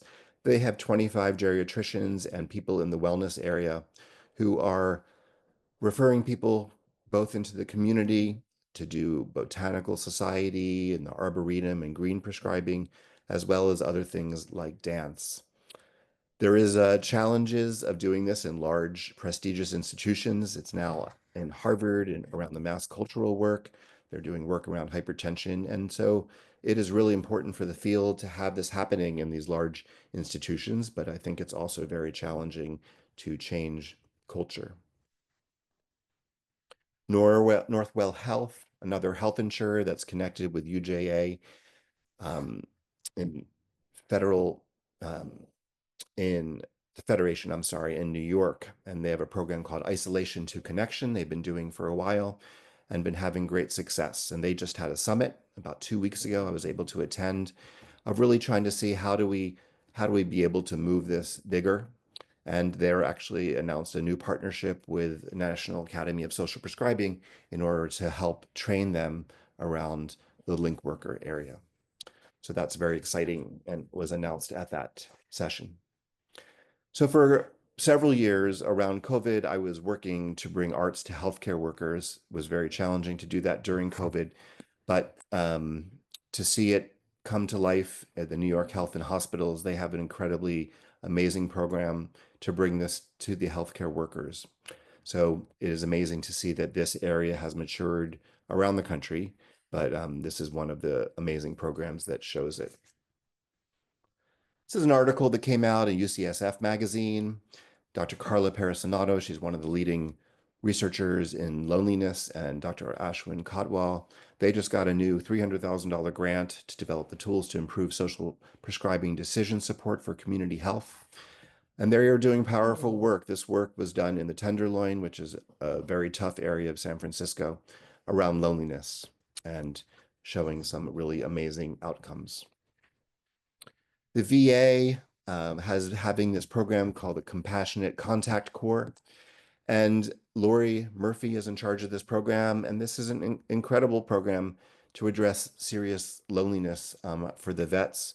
With COVID, they lost their place to hang out, which was a big part of their life and really had incredibly high levels of loneliness.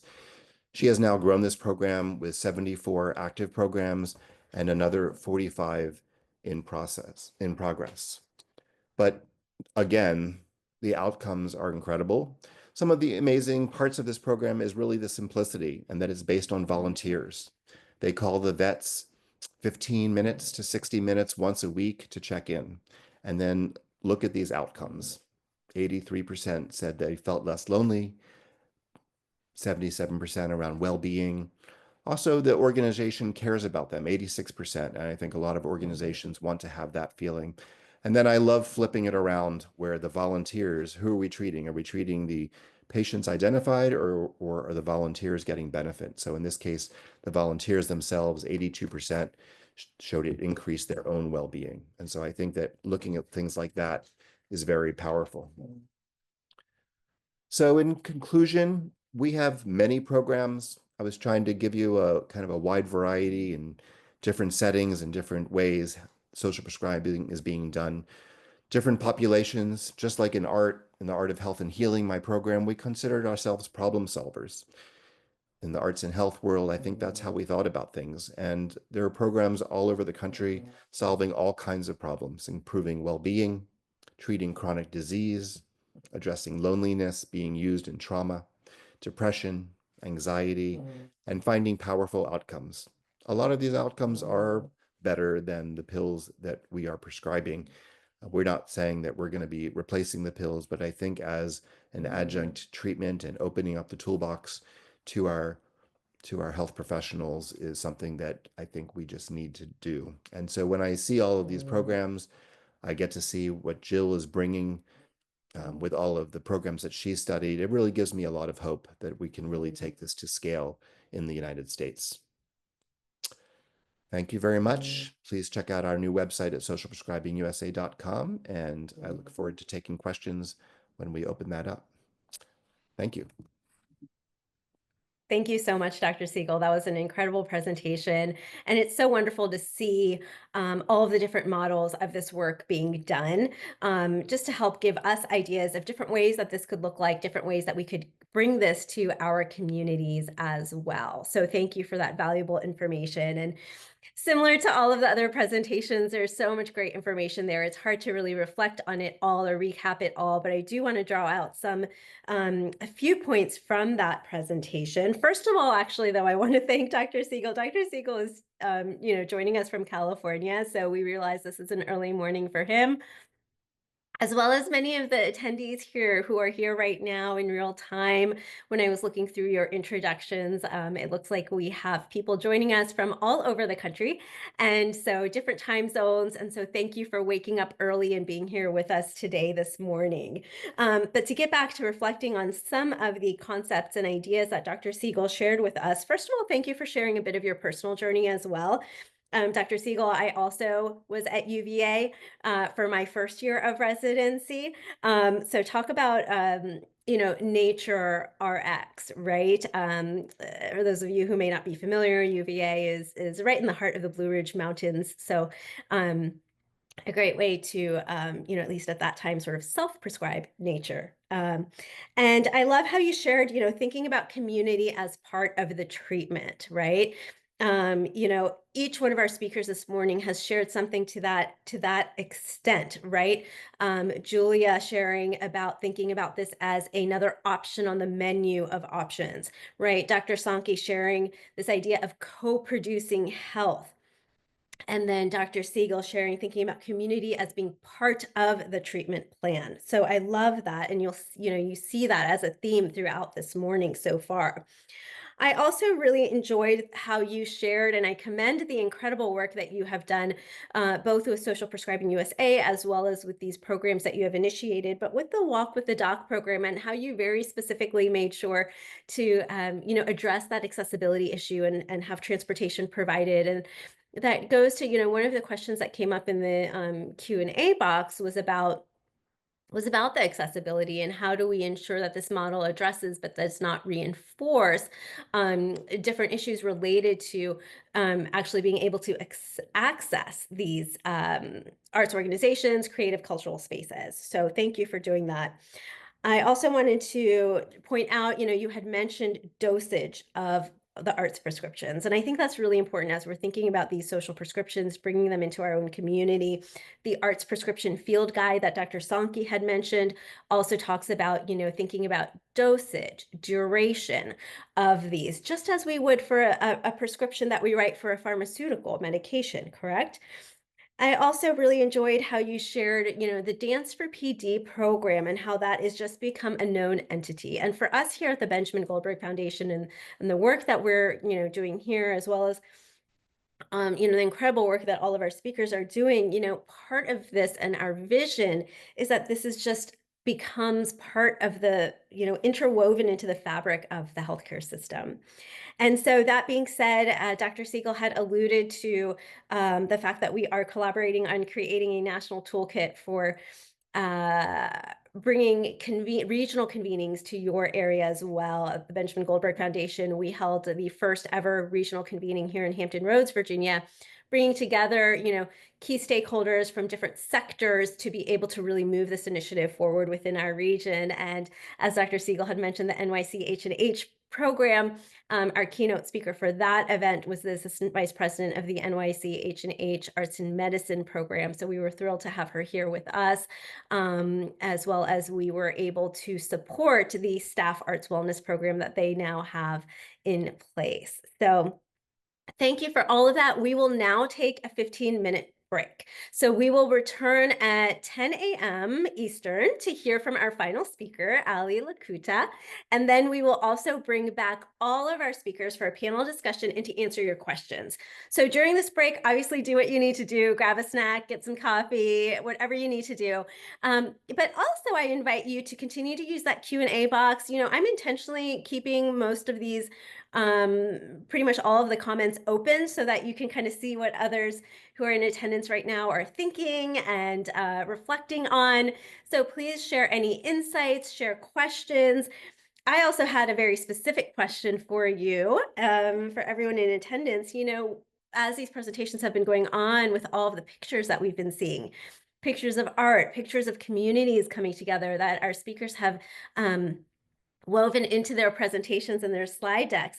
I'm curious, even just looking through those visuals, looking at those pictures of community coming together, of art, of music, of performances, I'm interested to hear for our attendees, what's coming up for you? Like, how do you feel when you see that? For me, I've been feeling a sense of calm, beauty, and joy whenever I've seen those pictures popping up on the screen. So, so if you're not sure what to share in the Q&A box, please share that. Let us know how you feel as you've been even observing those images in these slide decks this morning. And we will be back at 10 a.m. Eastern. As you are joining us once again, coming back from the break, I want to review, not review, but go over some of the comments that I saw come through the Q&A box. So lots of questions are coming in, which I love. Those I am jotting down and saving to ask during the panel discussion after our next speaker. But some of the other comments that came through, I wanted to just share those with the group. So seeing the images and hearing the stories has been truly inspiring. It just makes me that much more excited to be part of this movement. Thank you all for an amazing event. Seeing images of other programs and people engaging with each other in the art nurtures me as an arts and health worker to see it happening in different forms all over the place. Sometimes you can feel a bit isolated in the field. And although we get to see these moments for ourselves, it's validating to see the positive outcomes visually experienced by others as well. There was another one. Oh, I'm feeling valued and understood. What we do at CHIP sometimes feels like we are constantly swimming upstream and trying to prove the value of this approach, but everything presented today has been so affirming. So thank you so much for sharing these comments with us. And now I would like to go ahead and introduce our next speaker, Ali Mayer Lokuta. Ali is the Assistant Vice President of Arts and Wellbeing at the New Jersey Performing Arts Center. She leads innovative programming, research, and evaluation at the intersection of arts and health, serving communities in Newark and New Jersey. She is a co-lead and founder of the NJPAC Rutgers Arts in Health Research Lab and is leading the first Arts on Prescription pilot in New Jersey in collaboration with Horizon Blue Cross Blue Shield of New Jersey and Rutgers University Newark. Prior to this, Ali was the inaugural Assistant Director of Arts in Medicine and Arts Program Manager for NYC Health and Hospitals, where she led the first 2 years of the Community Mural Project, the largest mural initiative since the WPA. She was a member of the advisory task force for the first social prescribing pilot in the US, Culture RX, out of Massachusetts, and is co-author of the first Arts on Prescription field guide. That's the field guide that Dr. Sankey had mentioned and that I had mentioned just before the break. For the US. Ali has taught arts in health undergraduate courses at the University of South Dakota and graduate courses at the University of Florida Center for Arts and Medicine. Today, she will be presenting about arts prescribing in practice, Arts RX at NJPAC. Thank you, Ali. Thank you so much, Dr. Ajmani. I'm so excited to be with you all today. Thank you to Jules and Jill and Alan for really setting the stage. It's such an amazing overview of kind of where we've come from and where we are and what's happening. And I'm excited to dive a little bit deeper into one kind of case study in and of itself, our ArtsRx program at NJPAC. Where we kind of define our arts and wellbeing program as reimagining the role of a performing arts center. So to start out with, I have no disclosures or potential conflicts of interest. We are thankful to Horizon Blue Cross Blue Shield of New Jersey and RWJ Barnabas for endowing the work of our department, generally speaking. So I'm going to start with a few statements that are kind of our core values or our founding beliefs and kind of philosophies for arts and well-being at NJPAC. And the first is that taking part in the arts is a positive health behavior. Access to the arts is a social driver of health. Arts and culture are public health, and performing arts centers are community health centers. And these kind of guiding statements ground our approach for all of our initiatives with arts and well-being, of which ArtsRx is one.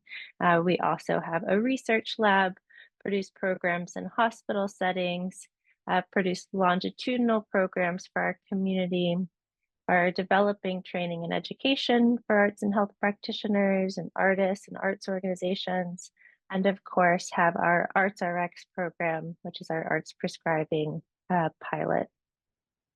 We believe this work all exists in a kind of ecosystem. It builds capacity for the direct service programs, and we are engaged in research and evaluation to be kind of constantly learning about our programs.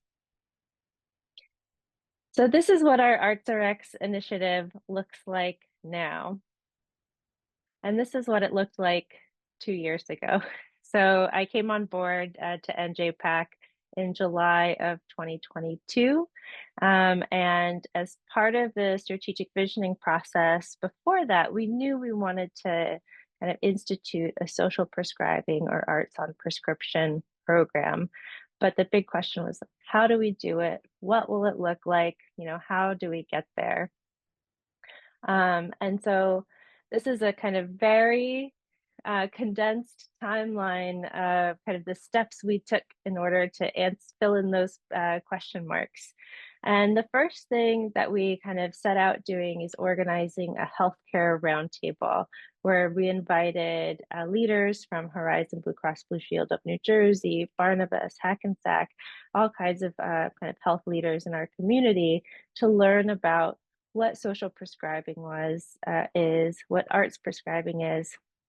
And Jill was there, and we kind of laid this groundwork that the Jules's presentation and Jill's presentation and Alan's presentation, like elements of all of those pieces were in our pitch to the healthcare roundtable.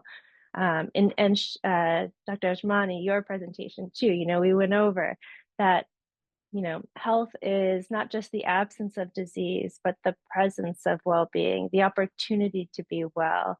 We can offer folks questions like, what matters to you instead of what's the matter with you? And from day one, Horizon Blue Cross Blue Shield of New Jersey, they got it. They said, we believe this is going to drive health equity for our members, and we want to be your partner in this. So on the, kind of day one, our referral partner question mark was filled in with Horizon Blue Cross Blue Shield of New Jersey. The next step was to answer the question of what will we be sending people to? NJPAC produces over 600 main stage events any given season. But we know that that's not all that people might want to engage in. And we wanted to give people variety, agency, and choice in the arts activities that they could access. So we held an arts roundtable to bring together community arts partners to be a part of this referral process. And our pitch was, you don't have to do anything new. Please just keep doing the work you're doing. Tell us about it. Assign an administrator to link with us in our ArtsRx connector to, let us know what you're up to. Let us know what the registration process is, the enrollment process, accessibility needs, etc. And we'll just send people to your programs because we know that the arts themselves build health and well-being, that they don't have to be any particularly in special program or new program, that the very work that they're already offering to the community builds health and well-being. And I'll say too, showing those arts organizations the evidence base that Jill presented earlier was a really kind of aha moment for these arts organizations. And they said, how do you know this? How do we know this? Or how can we know this? How can we talk about our work through the lens of health and well-being?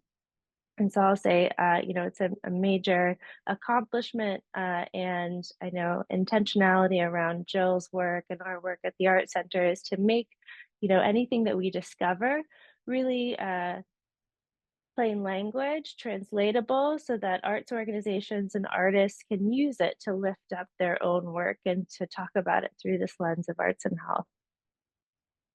So you can see a lot of yellow dots here to fill in the how do you get, we know the referral partner, we know the arts partners, how do we get from point A to point B? And that was a long planning process. So you see, between March and then our final launch in kind of, summer, fall of 2023, it took us many months to build this system out. I give an amazing credit to our Salesforce team, our platform team. So Salesforce is a CRM that we use here at the Art Center, and that is free for nonprofits. They built a custom tracking module, and I'll have a slide that shows kind of our dashboard a little bit later, that tracks the entire referral process. So we can see, who's been referred, from what source, what arts organization they're attending, how many things that they've attended, and all of that. So we figured that out. And then it came to developing training for this person that would be the link worker, training for the people doing the referrals, testing that out, and we finally launched in September of 2023. So, we came on board, I came on board in July of 2022. So it took about a year for the program to launch. And then a very quick kind of program expansion in January 2024 with the addition of additional referral sources. And we just closed our phase 1 pilot program and entered phase 2, incorporating some of the learnings that from phase 1, which I'll talk about too. So next I'll go through like what is that referral process, kind of step by step, just so you can get a little bit of an idea.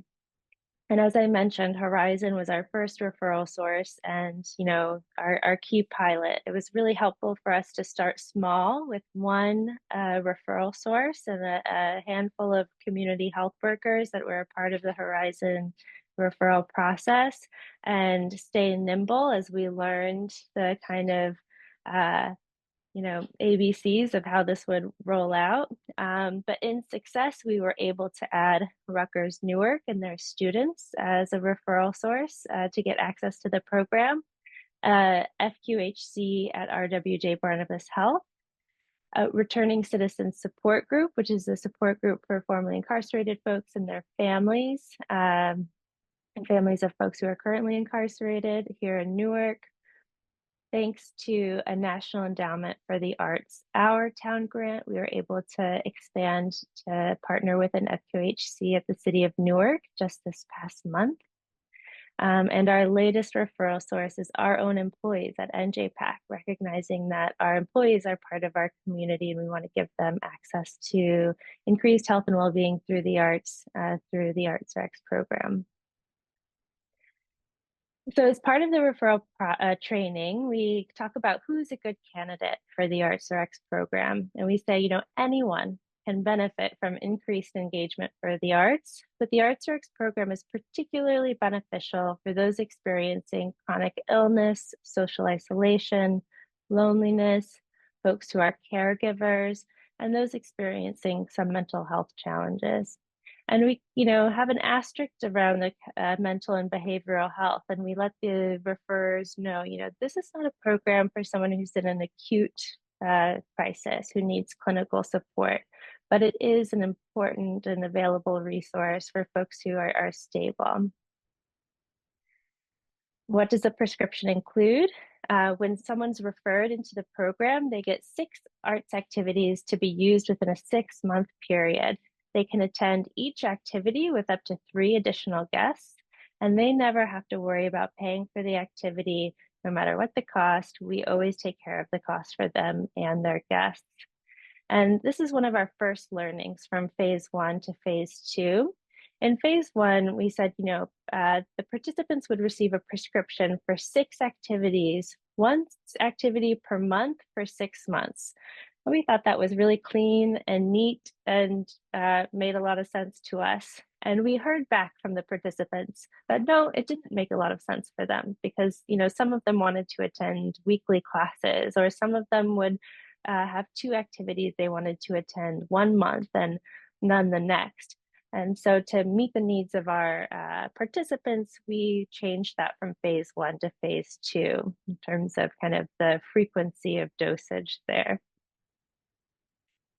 We give our referrers training on how to make the referral, and they can do warm handoff or cool handoff referrals, so they can enroll a participant in the program together alongside them, or give them information. So this is like you see here, a digital or printed business card that they can hand to a person receiving the referral to let them know, hey, you can scan this QR code. I think you'd be a good fit for this program. Email them, text them, however you want to reach out to us. We try to be really receptive to a variety of kind of methods of contact. And we also provide the referrers with a lot of resources. So we have a printed and digital handbook for them with FAQs and the program overview, so they can have a touchstone and reminder of, exactly what they're asking people to sign up for. So once someone gets a referral, they need to complete an intake form. And it takes about 10 minutes to fill out the intake form. Again, someone can do this alongside the person making the referral or on their own. So this is learning number 2 from phase 1 to phase 2 of our program. In phase 1, we had a 2-step intake form. We thought we want to make it as easy as possible for just people to sign up initially. So we'll just have your name and your contact information, and then we'll follow up with a longer onboarding survey with kind of the pre-program data that we want to collect. And we had a number of people just fall in the gap between those 2 surveys. So they would sign up and, give us their information in the intake form and never actually complete that onboarding survey. So in phase 2, we combined them into one to avoid that drop off in between the 2 surveys. And so, the intake form's a little longer now, but we have much less people kind of getting lost in that process.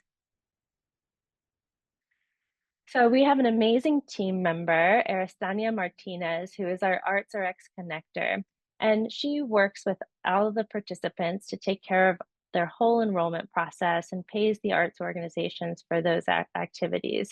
She's reaching out to all of the participants saying, part of the intake form, I'll go back and say, there's some pre and post well-being metrics that we're collecting, but we also ask them about their arts interests. We list all of the organizations that are participating so they can rank if they, have a preference. We list example modalities. Do you like to take dance classes, or do you like to watch dance performances? And so using that information from the intake survey and the list of what's available, our ArtsRx connector starts to make match suggestions for the participants and says, it looks like you're really interested in dance generally. We have Alvin Ailey coming to NJPAC in May.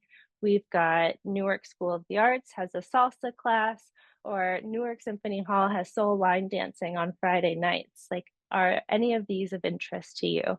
And, the participant will opt in to the activity, and the ArtsRx connector will enroll them and let them know the instructions on attending.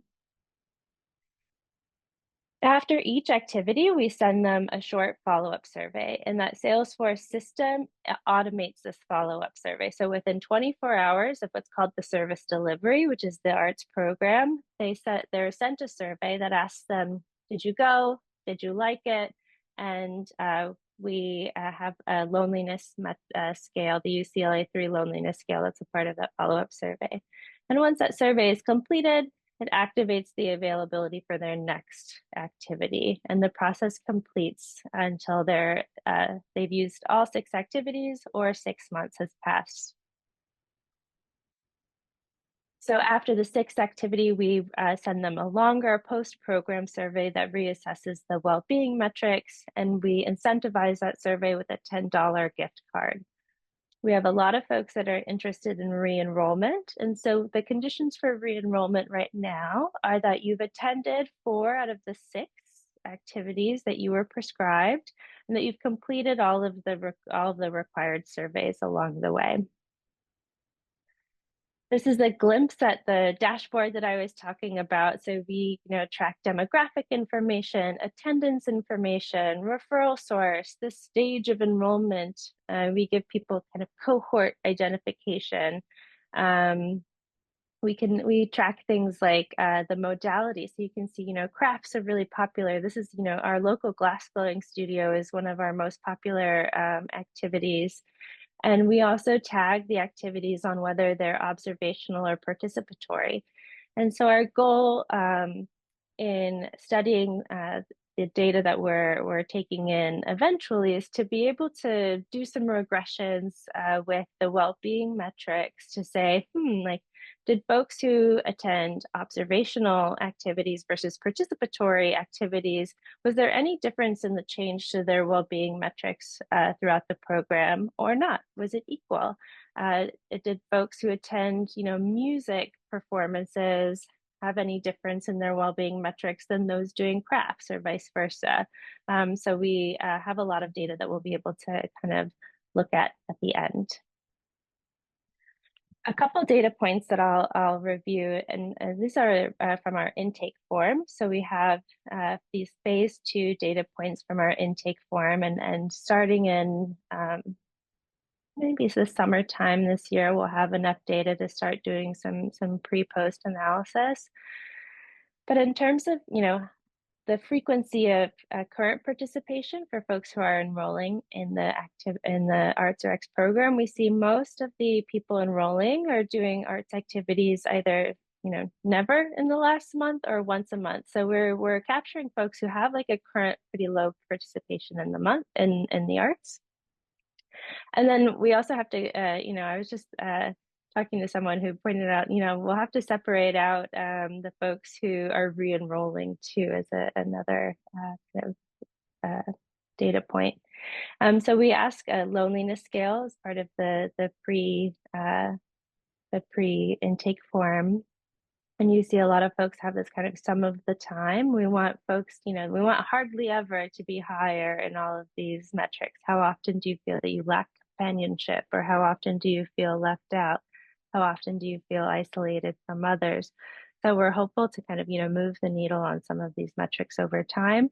And of course, Jill's work in core outcome sets, influenced the metrics that we're using, which is kind of the third learning from phase 1 to phase 2, are these well-being metrics. So we were using the flourishing scale in phase 1, and we've changed now to the loneliness scale, the social connection scale, and the self-efficacy scale, because we think that's going to kind of capture the mechanisms at play here a little bit better. And so these are just some visualizations of the pre-data here. And we're using Qualtrics survey software so that we have kind of an ease of visualization. And we can see the social connection visualizations here as well. So that's a kind of, the briefest overview of the Arts RX program that I can provide. So thank you so much for allowing us to share a little bit more about our program today. Thank you so much, Allie. That was incredible. I have a full page of notes. As I mentioned earlier, at the Benjamin Goldberg Foundation, we're currently working on creating a pilot program here in Hampton Roads, Virginia. And so while we're in the discussions of that, all of these different ideas and points that you brought up are just so helpful, and thank you so much also for sharing particularly the sort of lessons learned between phase 1 and now moving on to phase 2. I think that's so important, as everyone on this call today, on this webinar today, are really, I would consider, at the forefront of having an active interest and taking action to moving these initiatives forward within our own lives, within our own communities. And so learning from each other is what it's all about. So I really appreciate you sharing those sort of lessons learned and adjustments and pivots that you made between phase 1 and phase 2. There are so many wonderful questions that came through in the Q&A, and you actually addressed a few of them in your presentation. So to make sure that we are able to get to the most questions as possible during the panel discussion and Q&A part, I want to just sort of point out some of those that were already answered here through your presentation. So thank you so much for that, Allie. There were a couple of questions about specifically how to get a program like this started within your community, how to get buy-in from, healthcare systems, from healthcare professionals. And, you outlined your process so beautifully, Allie, of, starting off with that healthcare roundtable and then also the arts roundtable to really get all of the, to really begin that conversation. And it really started with education and awareness. And that's something here at the Benjamin Goldberg Foundation that we have found as well over the past few years, that it really starts with education and awareness of these modalities and of these approaches, right? And then from there, taking those next steps to bring it into fruition and into action. So thank you for sharing that. As Dr. Siegel alluded to before, and I mentioned just before the break as well, the Benjamin Goldberg Foundation had held a similar roundtable convening last fall, where we brought together leaders within the healthcare sector, as well as community foundations, community arts and cultural organizations, healing arts therapists, to really bring all of these different stakeholders together in one room. And I just truly believe, I mean, that's where the magic happens, right? Bringing a lot of leaders who are actively interested in these initiatives, who are passionate within their fields, and are open to learning and collaborating together to move these initiatives forward. And so, as we mentioned before, we're actually working on putting together a toolkit to help others make creating these convenings within your region as easeful and seamless as possible. So we do plan to release that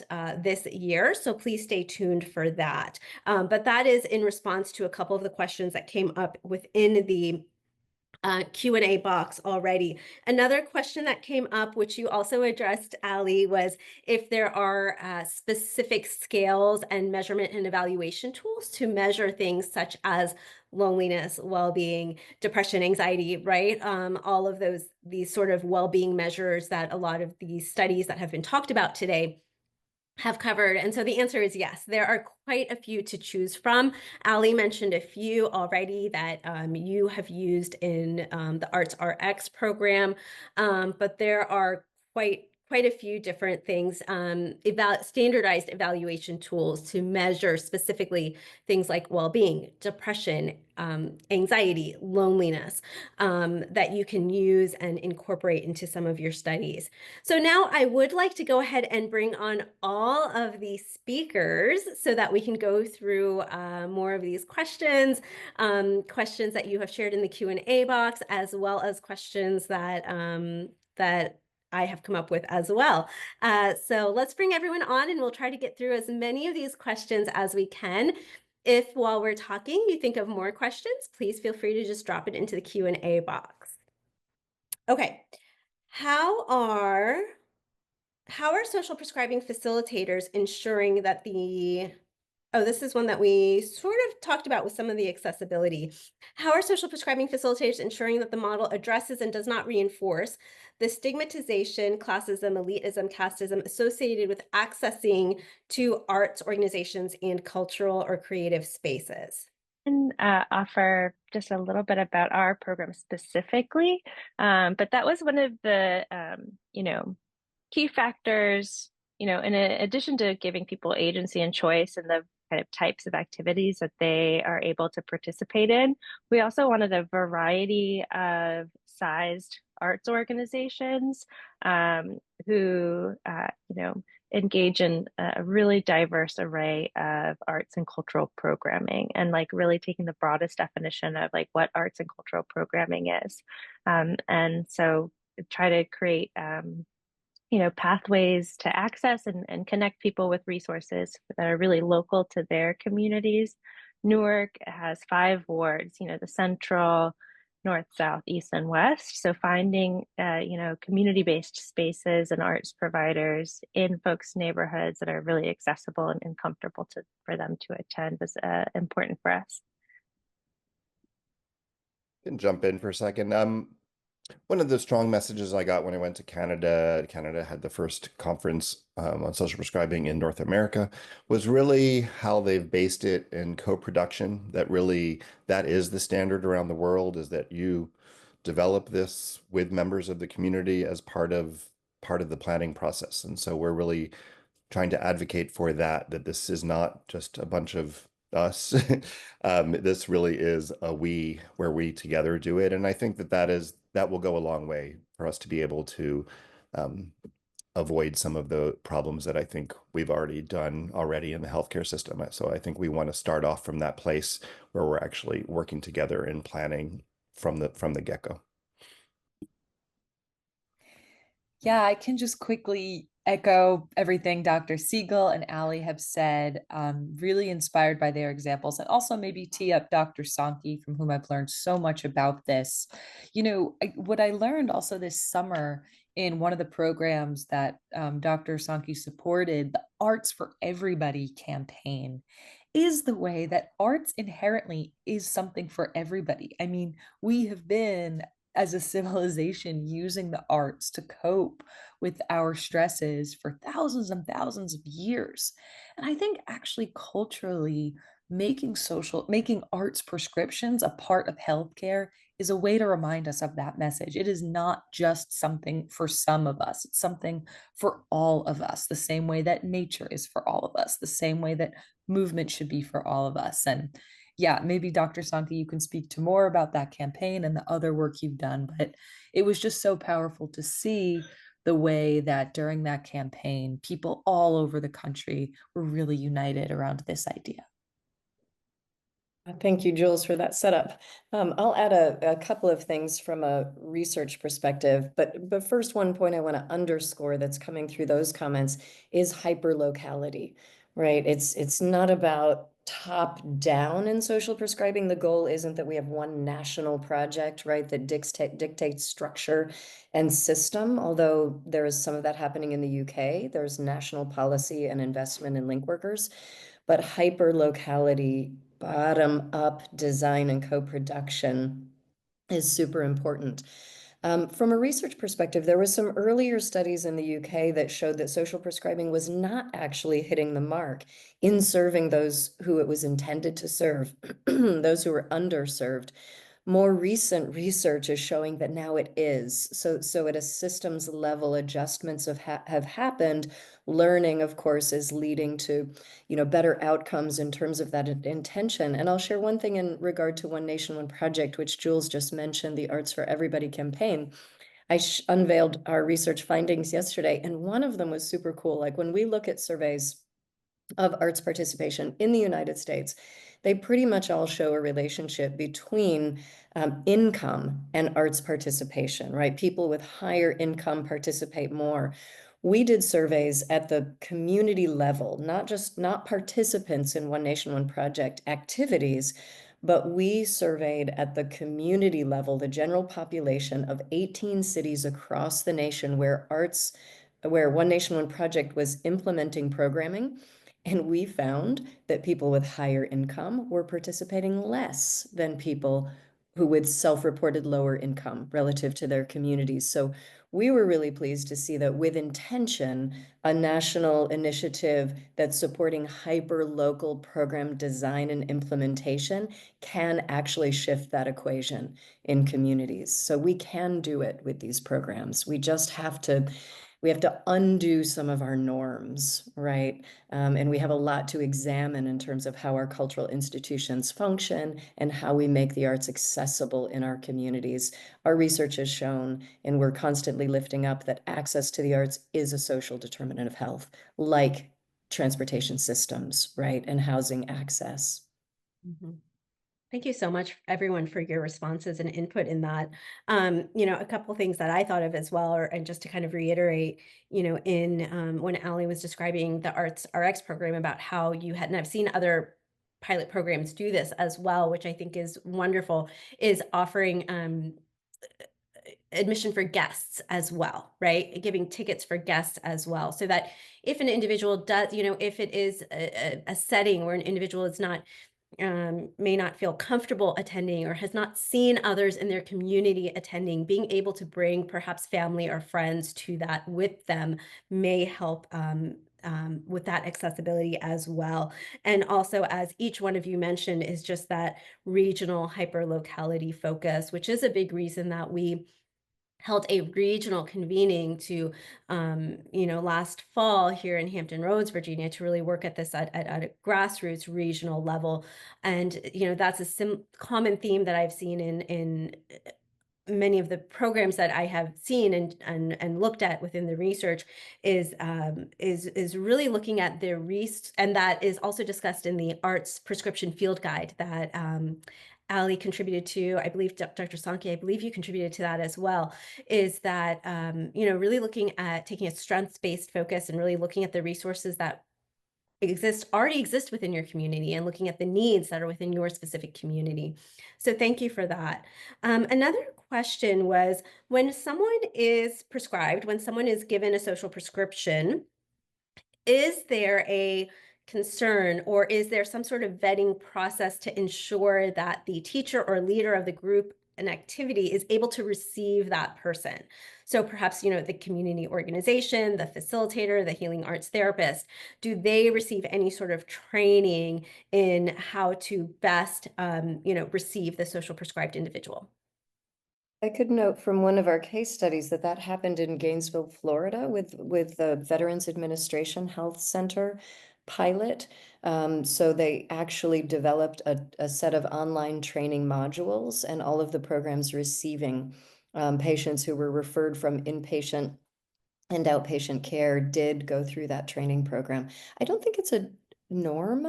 I think that partners, networks of partners sort of kind of co-educate each other in very organic ways. But Allie, you have something to add. Well, yeah, so one thing is that, we know that the arts in and of themselves, offer these health benefits and well-being benefits. So that was our, first pitch to make it kind of a light lift on the arts organizations too. You don't have to do anything new. But I will say that all of our, teaching artists and arts organizations have been really interested in learning more. And so something I've been, in conversation with our Arts Council with in New Jersey is starting some kind of professional development or community of practice around arts and health and social prescribing to get a little bit of that kind of knowledge base. And like a little plug, we are developing, so one of those pillars that I mentioned, education and training, we are developing an online education program specifically for artists and arts organizations around some basic tenets of arts and health. And so these will be short modules, 15 hours of content, self-paced online, less than $100 a piece. So really accessible for folks. And please look forward to those this summer. They're called Access. Arts and Culture for Community Health Education and Skill Building. And that project was, started in partnership with Jill many moons ago, and is coming to fruition thanks to the Margie Pap-Steinmetz and the Pap-Steinmetz Foundation.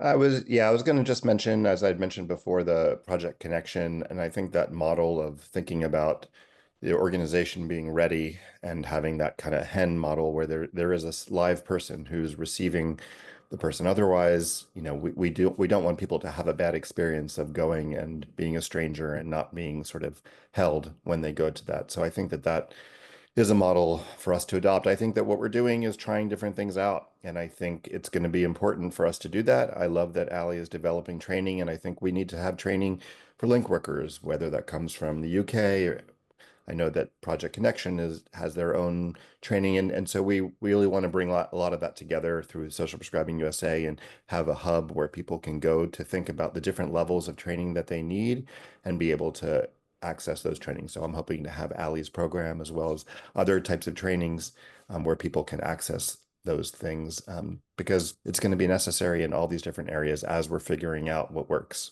So.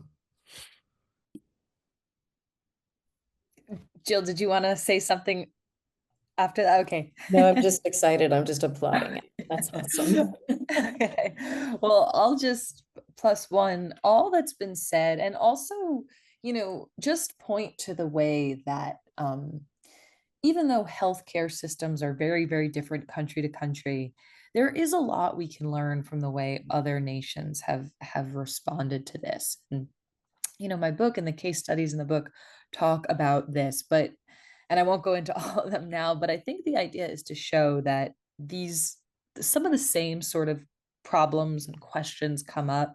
My best friend works in the ICU of a major New York City hospital and said something along the lines of, listen, social prescribing is great in theory, but how the heck am I really going to do this in my day-to-day practice?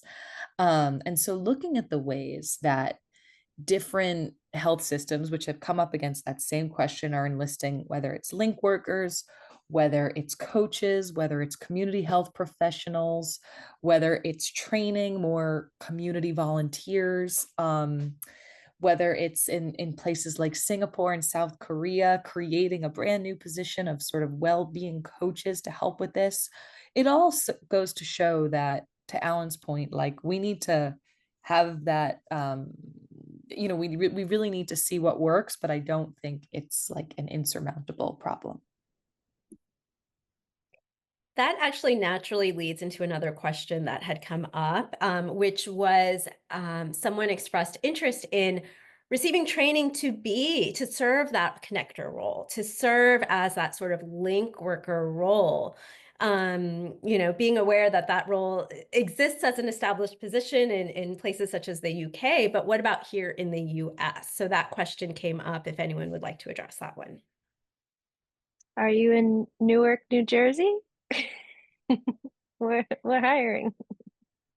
As I mentioned Project Connection again, they feel like they are in a place to be able to do that training, and I know that others are really developing the training. So we want to know who is developing that training. Certainly, I think I mentioned that National Academy of Social Prescribing is going to be involved with UJA in New York to be able to bring their expertise, and they are very happy to be advisors. So I agree with Jules that we have a lot to learn from people who've been doing this for years, and maybe that is one of the models. I think we're going to be developing our own bunch of different models, and we're going to get to where we have choices and figure out what is the best training. But I think we have a couple answers right now, and I think that these there's going to be more, and over time it's going to sort of become clear who are the leaders in doing that training. But yes, I think that that's going to be a key part as we figure it out. And as we figure out who are the possibilities of being a link worker, I think that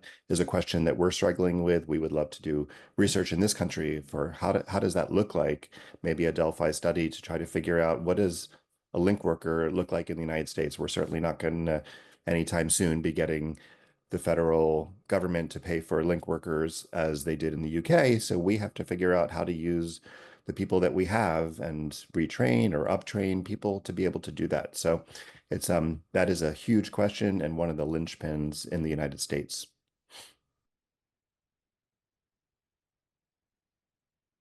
There was another question. Thank you for that. There was another question that came up. There were actually two questions, both around this idea of the word prescription. So I'm going to share both of those questions, and I would love to hear your insight. So one of them was, as a therapist, I noticed so many patients return to the hospital because of treatment medicine non-adherence, because they are prescribed medications.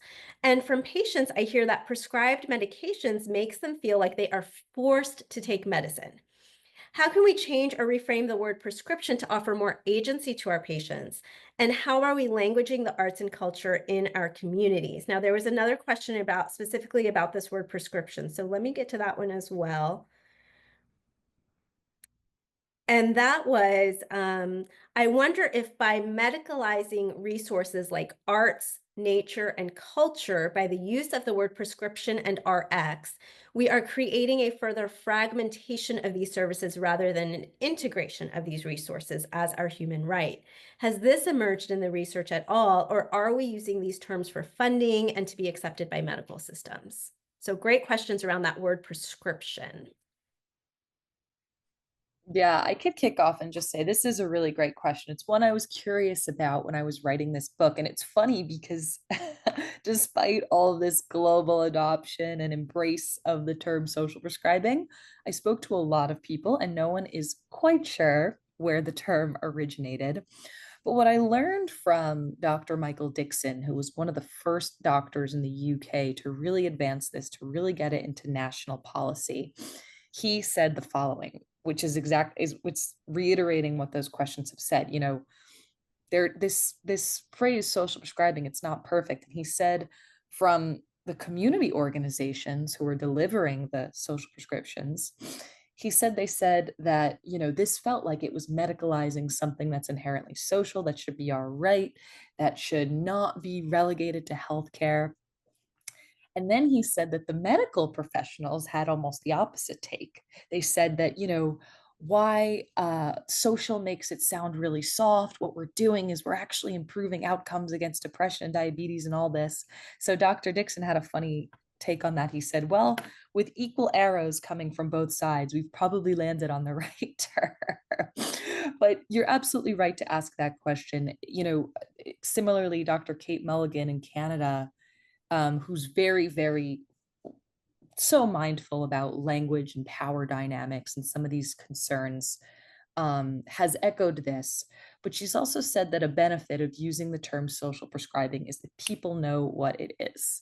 And at this point, when we're really trying to get this to become mainstream in our systems, I think that having a term that can immediately resonate with people who are participating in this is actually good for the movement, as long as we acknowledge all of those important points, saying that this is our human right. And no, you don't need a doctor's prescription to go and do these things. And ultimately, the goal of this is to make our communities more conducive to be able to prescribe ourselves these kinds of things. So I just want to say I really appreciate that question. It's come up a lot in the reporting I've done, and it's important that we acknowledge all that. That's so beautiful, Jules. I was actually going to reference Kate. She was here with us at a conference I'm at in Dallas, and talked about that yesterday. She's so articulate, and she has a couple of new papers out that address that point. So yes, the term prescription is problematic in a lot of ways. I mean, it insinuates a gate, and we don't need more gatekeeping to the arts. It insinuates a power relationship, you know, between medical providers and patients it is typical and also can be problematic.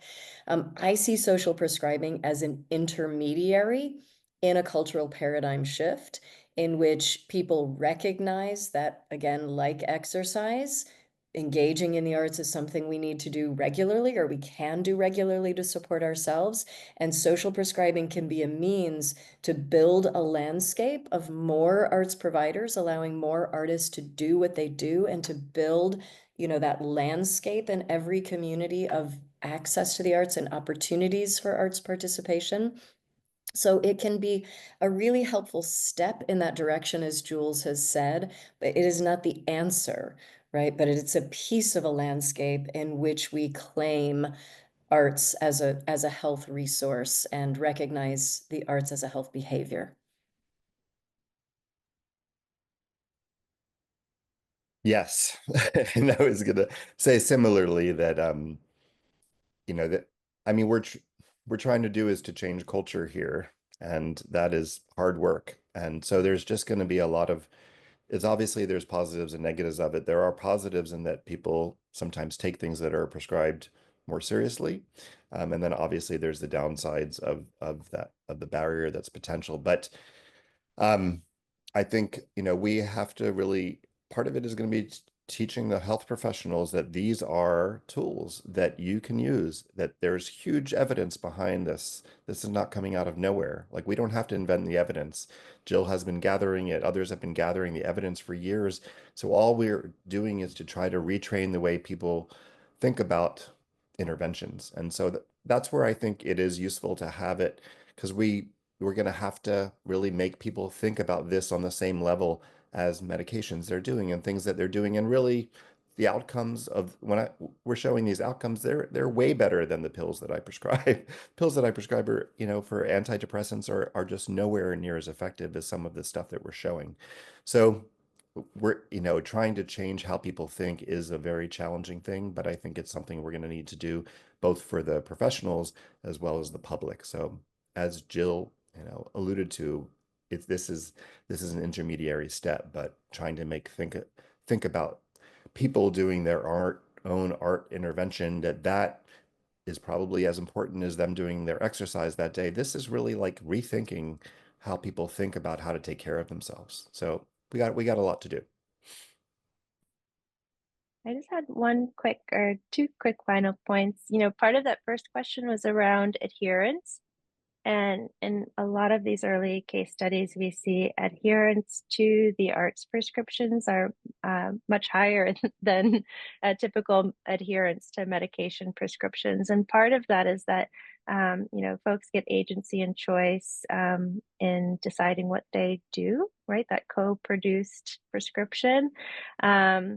And then another just kind of reframe. Yes, there's a lot of kind of stigma around prescriptions, but we also have a society that's really kind of embedded in the idea that you need a prescription, you need a medicine to help you. The demand, we talk a lot about, what systems change needs to happen in order to have social prescribing or arts prescribing systematized in terms of reimbursement and Medicaid and Medicare.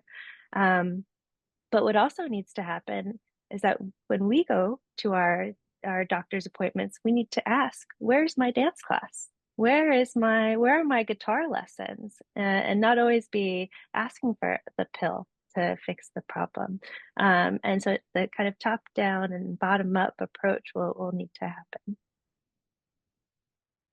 I love what everyone shared. This is such a valuable discussion. And, building on that, what you just shared, Allie, that's a reason that we have this conference as, specifically geared towards both medical providers as well as the general community and individuals, because we want this discussion to be happening from both levels. We want that education and awareness to be available for the healthcare professionals as well as individuals and patients, so that this conversation, so that we can, help to, through this education, through this awareness, facilitate those bi-directional conversations and discussions. And so that is really exciting. And, one thing that I always say is that, medicine used to be practiced this way, in general, right? There was a family physician who was so embedded in the community, and kind of going back to basics, like kind of coming full circle to Julie, how Julia started her presentation, of so much of this is going back to basics and back to like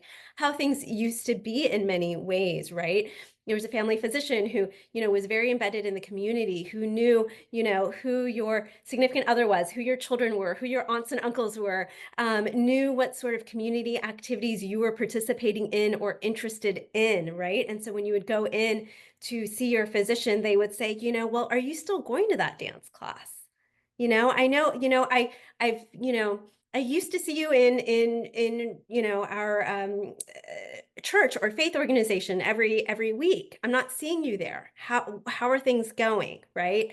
And it's something that for many different reasons, right? That would be way too much to go into right now. Many different reasons our healthcare system has shifted away from that.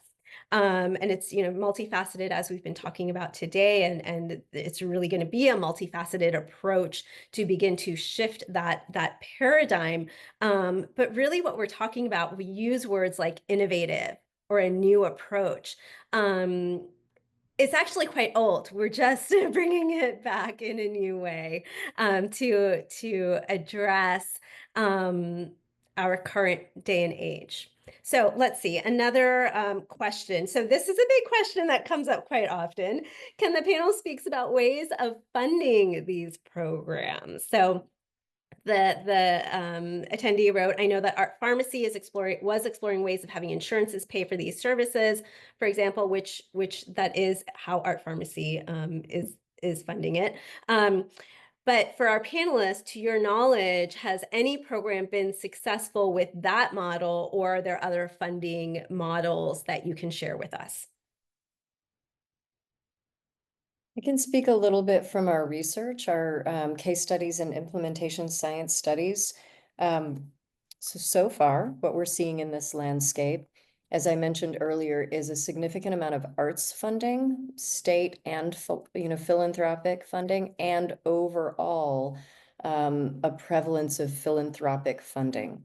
So what we're not seeing a lot of yet is systems resource reallocation, which again, I think is really a promising direction in terms of sustainability for social prescribing. So there's a lot of variation in the way that programs are funded, but because in the US, this is new, right? Again, there's an older paradigm of social prescribing, Medicaid, Medicare, social determinants of health, but in this broader socially oriented paradigm, we're largely in a piloting phase, and piloting often happens through philanthropy and grants.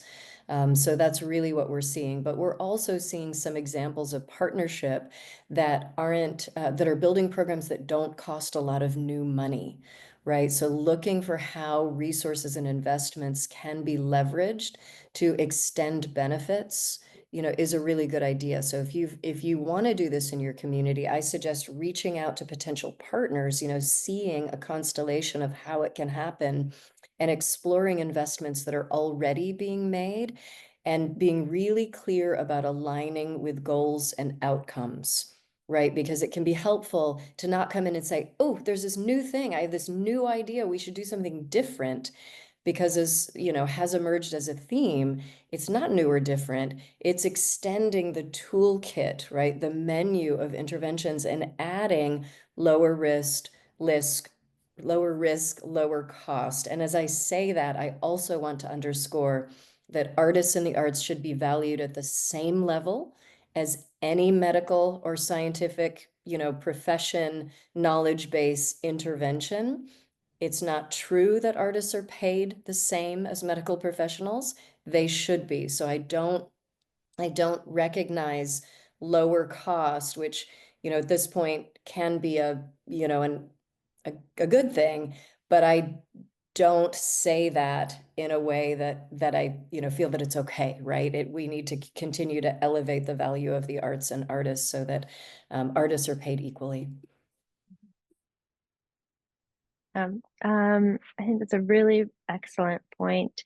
And that idea that this isn't something new and to build on structures that already exist.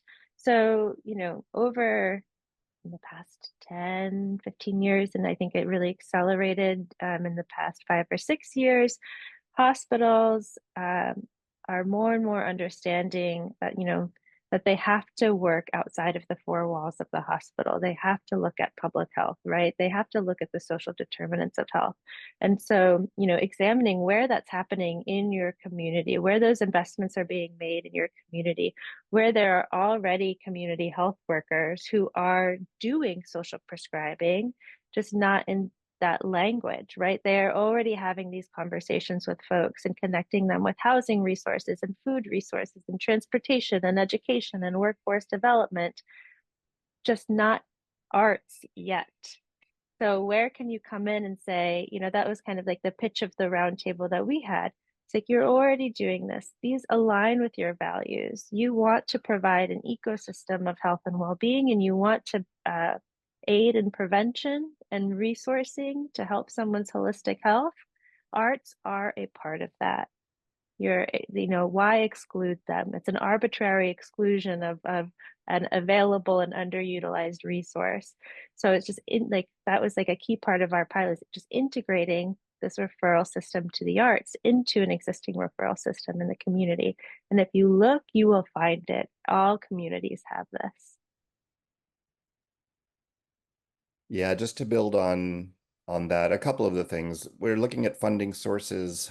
I agree that a lot of this is going to start with grants and foundations and philanthropic work, and I think the only way that this can be sustainable long term is some combination of the healthcare system really taking this on, and eventually the federal government.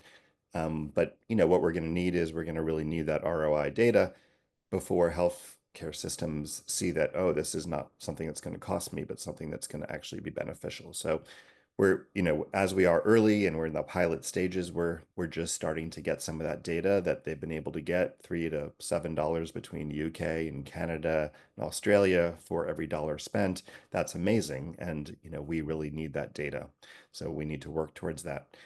There's other models that I think we are looking at and starting to use. There's 1115 waiver that the New York State is using for social determinants. California has a Cal AIM program where they're using food as nutrition and building around other programs. So I think that, Ali and Jill were just mentioning the idea of building onto other programs. And I'm trying to do that myself. I listened to our physician in charge at Kaiser about what their needs were, and they want to do community engagement. They want to do innovative work. They want to, connect to the community. They want to work on equity. And I was just like, well, this is what we're offering. So I'm looking at how do I address what systems need. I think if you listen to other systems, I think they would probably say similar things. So we have a social health program, and I'm looking to build in with an established program and adding in the arts and nature and community and volunteerism and some of the other interventions that we're talking about into work that's already happening. I think that's critical, because just starting from scratch, that we have this new cool hot thing, is a harder argument than building in with established activities. Thank you. Yeah, thanks for all that. I couldn't agree more. And, I really believe in this idea that when there is a widely felt problem, the funding will follow a solution that works for people. And I wrote this book because, as somebody who had had no real attachment or expertise in healthcare, I could sense the way I think a lot of people could sense that the way we do healthcare in this country is not working. The way that we've seen increasing rates of lifestyle illness, of mental illness, of loneliness, the way that health professionals are facing burnout, they're not recruiting at the rate needed to meet demand. There's an absolutely wild statistic that says primary care physicians would need 26.7 hours a day to meet all of the duties in their role. You might have checked and said, wait a minute, 26.7 hours a day when there's only 24 hours a day. How is that possible? That's right. So, I really see social prescribing as something that responds to all of these different converging needs. And I've learned so much again from all of my co-panelists. I'm thinking back to Dr. Sankey, something she said when I interviewed her for this book about, 50 years ago, the way that we talk about exercise, the way we do now, we believe that there's a future like that for arts. And it starts with the belief. It starts with webinars like this. It starts with these conversations, because think about exercise as medicine.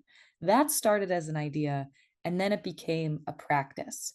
Programs like Silver Sneakers that involve insurers to, subsidize physical activity programs. My parents, who are on Medicare, get their gym membership covered. If we can make that leap for exercise and movement, if we can get systems to embrace this as something that improves outcomes, saves money, reduces burnout, improves our culture, I think the same can happen for arts. Thank you so much, everyone. Yeah, absolutely. And it's so, it can feel like that we're so far from our goal, right, in this. But when you look back at history and what has already been done, as you just shared, Julia, it really does serve as not only an inspiration, but really a belief and knowing, as you shared, that this is possible. We've done it in the past in other realms, things like this, and we can do this here as well. So thank you so much for that, everyone. And as everyone else shared as well, like Dr. Siegel shared, of really seeing what does your healthcare system care about and need, and knowing that this model can help address some of that, right? And so just bringing it to them. And then, as Dr. Sankey, as Ali has shared as well, right? Like, what is already being done in the community that might not be called social prescribing, right? And when we held our convening and we brought together a lot of community organizations last fall, a lot of people said, oh, we're already doing something like this. We just didn't know that there was a name for it, or that this is what it was called, right? And so it's bringing people together, doing that education, having that awareness, and starting these conversations, really. And so here's another question. What about social prescribing for people with disabilities? Can you talk about that for us? As part of our intake form, we ask about accessibility needs. And, each time someone's prescribed a program, it's an active conversation with our Arts RX connector. And so we're asking about all kinds of needs for them and their guests, and then liaising with the arts organization to make sure they're, enrolled in a safe and accessible program for them that meets all of their needs. And so, for example, I was, sitting next to Aristania the other day, and she was making sure that the tickets to a show at NJPAC were in the accessible seating, and then for another program a month ago, making sure that we either had closed captions or an ASL interpreter for another guest. So those are kind of active conversations that we engage in, and we work with the arts organization to make sure that we're putting someone, putting all the participants in safe spaces and accessible spaces. Yeah, I can quickly just share one sort of philosophical example about this that speaks to the importance of this, and another like practical of how this is happening in the United States. So when I was in the UK, or sorry, when I was in Denmark, and I was reporting on this program called Culture Vitamins. Now, Culture Vitamins, these are arts and cultural experiences for people who are passing through the mental health care system with severe, debilitating depression and anxiety, people who have agoraphobia, people who can't feel they can't leave their houses. What comes with, I think, the switch from shifting from what's the matter with you to what matters to you, and you can even tell from the name Culture Vitamins, is about building social prescriptions that reinforce what matters to people. It's about accommodating the practical, some of the practical logistical concerns that come with disabilities like transportation, sight and hearing accommodation, that sort of thing. But what somebody who passed through that program said to me was that, this is the one space I feel like I'm not reminded of the fact that I'm chronically anxious and have agoraphobia and have panic disorder. And that was so important to me because in this country, especially, where so many of our spaces are sort of ableist and remind and reinforce and remind about disabilities, I think social prescriptions based on what matters to a person that consider all of these needs can be so psychologically powerful for people as well. So I'm grateful to that question and to, Allie and Alan and Jill for considering this and how they're, researching and practicing these programs. One more example I'll share comes from the US. Alan referenced this program in his presentation. It was the one I cut in my presentation because I was worried about time. But it is about this 92-year-old veteran named Glenn who literally had not left the house or had contact with another human for years. He doesn't know how to drive. He doesn't have internet access. When we hear the name social prescribing, we think, gee, that must be tough because this must require in-person socialization.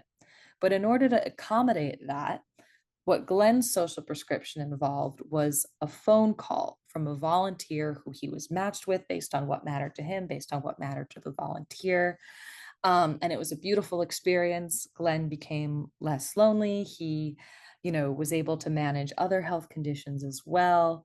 And I think it just goes to show that social prescriptions don't work unless you acknowledge the sort of underlying needs and accommodations that a person has, as well as building it around what matters to them. So yeah, I'll address the practical part is that it's going to need to be built in planning to be able to address whatever barriers people might be facing, whether that's transportation, whether it's bringing in a caretaker, whether there are special needs around the disability. But one of the things that I would love to share that I've come across in this arts and health world was a physical medicine and rehab doctor who is changing the idea of disability, that like he works with people who have strokes, and yet generally with strokes we think about people having lesser abilities than others, and that's just how and they're trying to get them to the highest level to get towards normal or towards what they were before.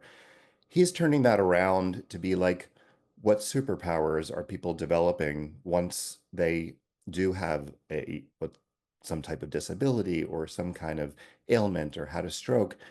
People are then discovering their art skills that they never did before. And I just think that trying to think about this differently, that what we're doing could really shift how we look at disability, because we're introducing something that, might change, bring in and help people figure out what that is. So I just think sometimes let's look at the question around disability and what difficulties that might bring for the programs, to think about what we're actually bringing to the world of disability, if we're able to be successful to be able to bring this to all Americans, which is really our goal.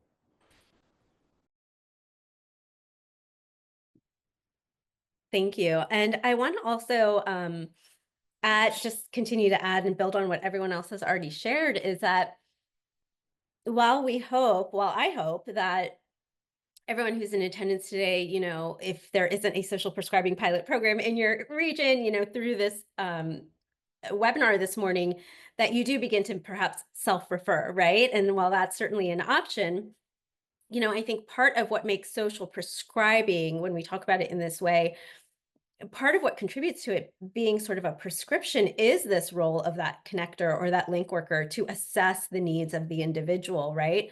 All needs, assessing what matters to them, as Julia had mentioned, not what's the matter with you, but what matters to you, and also assessing your specific needs. And in the UK, where this model was first developed, they have that specific role of the link worker who does just that. And another question that had come up in the Q&A was about the fact that healthcare professionals have limited time with their patients. And again, that's just, a reflection of the healthcare system as it exists today for many multifaceted reasons. But all the more reason that we somehow have a position in place, whether that's a social worker, a link worker, a connector, right, who does that more sort of thorough intake, as Ali was also describing that, and Julia was also describing that thorough intake to assess the needs of the individual and to then match. Another question was, are the community organizations, are they vetted, right? Or are they ready to receive individuals, right? So that these link workers, these connectors are aware of what resources are available within the community. And in that way, very intentionally and mindfully sets up that referral process.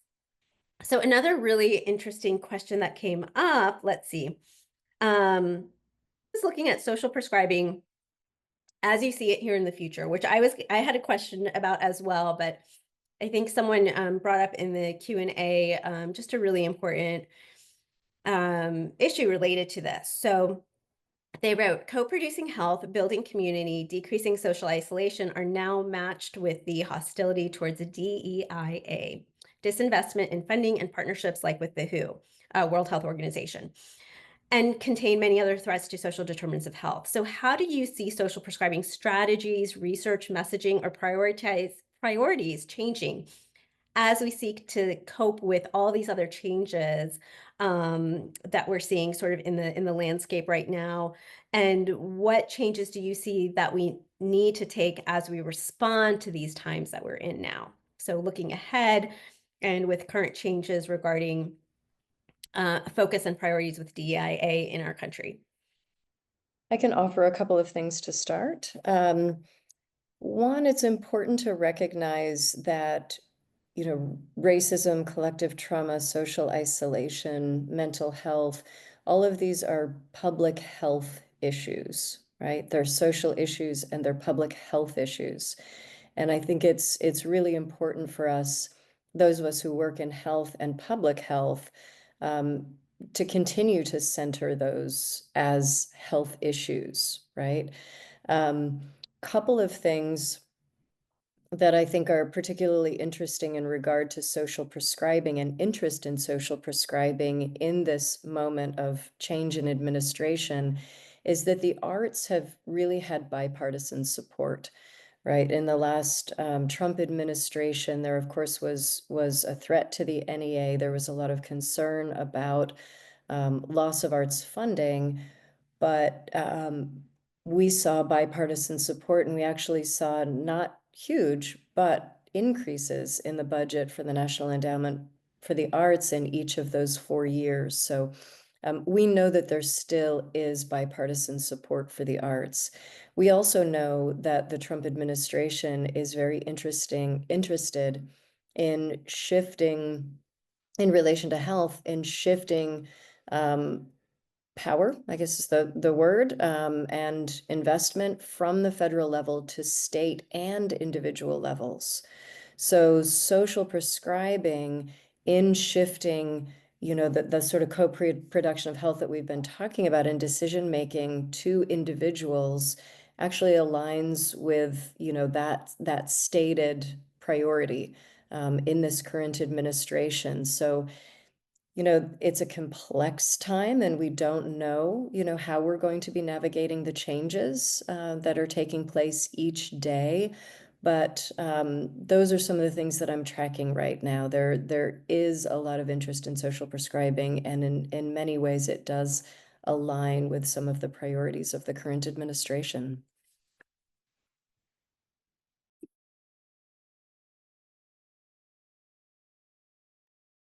Yeah, I can just quickly build on that and say that, I mean, first of all, just yes, this is a weird and scary time in this country. And certainly, like, you're right, these rollbacks do really threaten some of the values that they're either at the core of social prescribing around equity and ability. I'll also agree with Dr. Sankey in that, strangely enough, some of the priorities around this thing called ending chronic disease, there's a lot of momentum of this bipartisan coalition ending chronic disease, to which social prescribing almost directly speaks. Somebody in the chat was talking about food as medicine, and happy to talk more about that in that specific question. But strangely enough, there is alignment. Regardless, though, I think that what's really exciting is the way that local governments, state governments, this, I think sometimes the smaller we go, the better with this. And it's this thing of like the whole is greater than the sum of its parts. And I'll shout out to Alan and the Social Prescribing USA website, which has this really wonderful map showing where social prescribing is happening throughout the United States. And you'd be surprised. It's in a quite politically, geographically, demographically diverse range of places. So I think the more that we can, of course, acknowledge that, yes, this conversation does directly harm so many people, and also say that states and localities are doing it anyway. So yeah, that's my 2 cents. I might just like in way of underscoring both what Jules and Jill said, I just might offer like a very short story. And I was home in Florida at like this community cookout event that happens every year in my hometown. And it was just as I was entering the field of arts and health. I had started the grad program at the University of Florida Center for Arts and Medicine. And someone sitting next to me, an older guy on the bench, like was asking me about what I was studying and what I was doing. And I told him about arts and medicine and this field. And he looked at me and he made an assumption about my political, leanings. But he said, I can bet that, we disagree on a number of things, politically. But let me tell you about my mom. And when she had Alzheimer's, you know, the one way that we could connect with her was through music. And the way that she came alive when we played the songs that, she grew up listening to. And he's like, that is worth more than any, political opinion or political leaning. Like that's something we can both agree on is really important. And so just to underscore that, the arts are for everyone. Yeah, similarly, I mean, we are in unknown times as far as these things, but some of the things that we're bringing to the equation, there may be a different kind of openness, as Jules was saying, that looking at different ways to do things is sort of the mantra, and so a lot of it is unknown, but people might be surprised of who supports the arts and who supports nature. And some of these things, I think, are universal. And as Jill mentioned, come from both parties. And so I just think that we're going to have to keep moving forward and base things in evidence. And we're going to, navigate how this goes, but that it's not clearly one thing or the other. And so I think we're gonna keep moving forward and see how that goes. And yeah. Thank you, everyone, for those responses. And you may have noticed Dr. Sankey just hopped off. She actually has a flight to catch. So I'm so grateful to her for spending the time that she was able to with us. She is going to try to hop back on from her phone in the car. So she might be back with us this morning. But there were a few questions. I'm kind of combining a few questions here about resources. And these were resources with regards to a couple of things. One, individuals were interested in, is there some sort of centralized resource where they can learn about programs that exist like this within their area? I know you mentioned Social Prescribing USA has like a map there. Dr. Sankey had presented a map where in her presentation where some different pilot programs were going on. So one, programs that people can get involved with. And then two, is there a resource with resources with all of the sort of a lot of the evidence that many of you went over, so that people can, go to this sort of one resource to uh, look at the evidence to then present that to potential funders or to potentially get programs started in their region. Well, I'll start since you referenced me.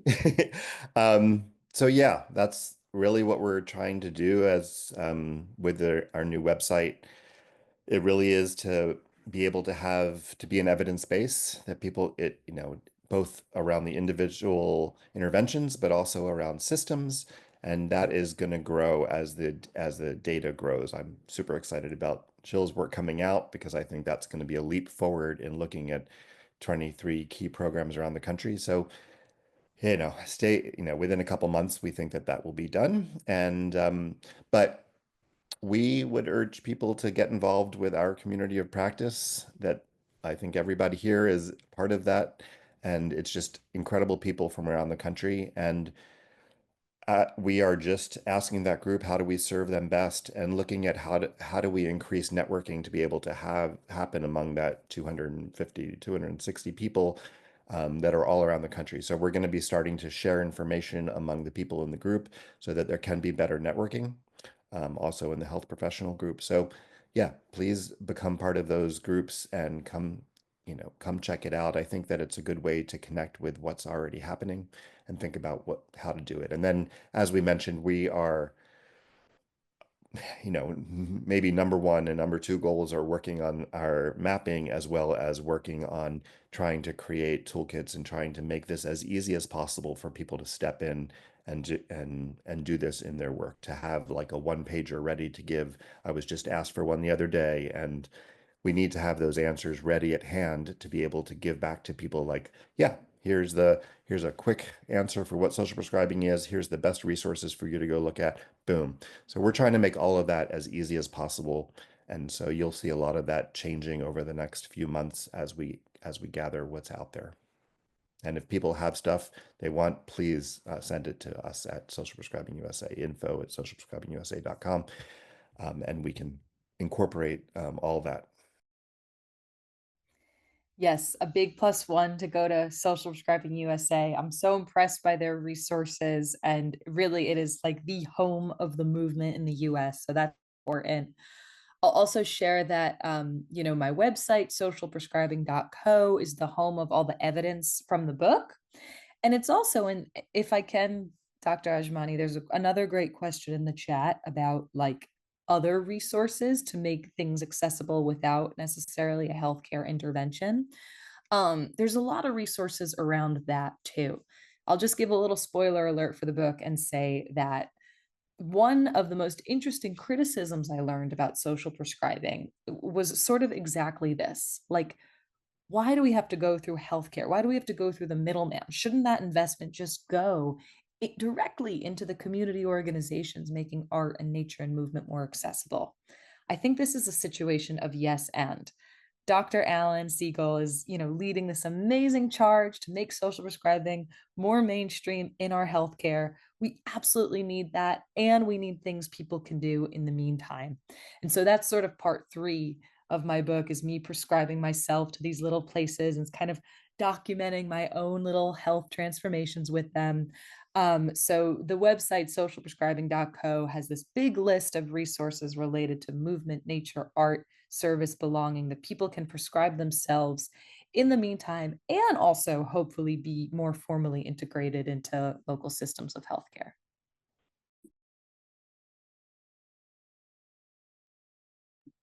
Yeah, I echo both of those. I think, since Jill's not on, the Arts for Everybody and One Nation, One Project websites offer really great resources.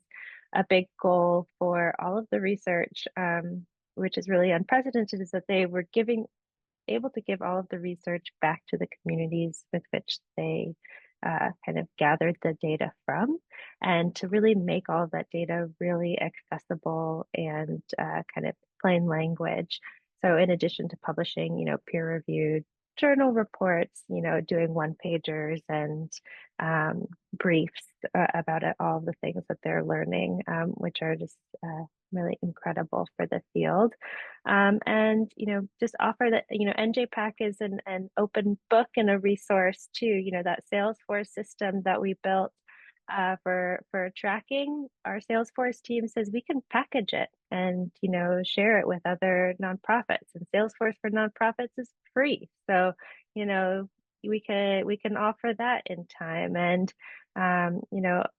my Zoom room, metaphorically, is like always open for advice or listening.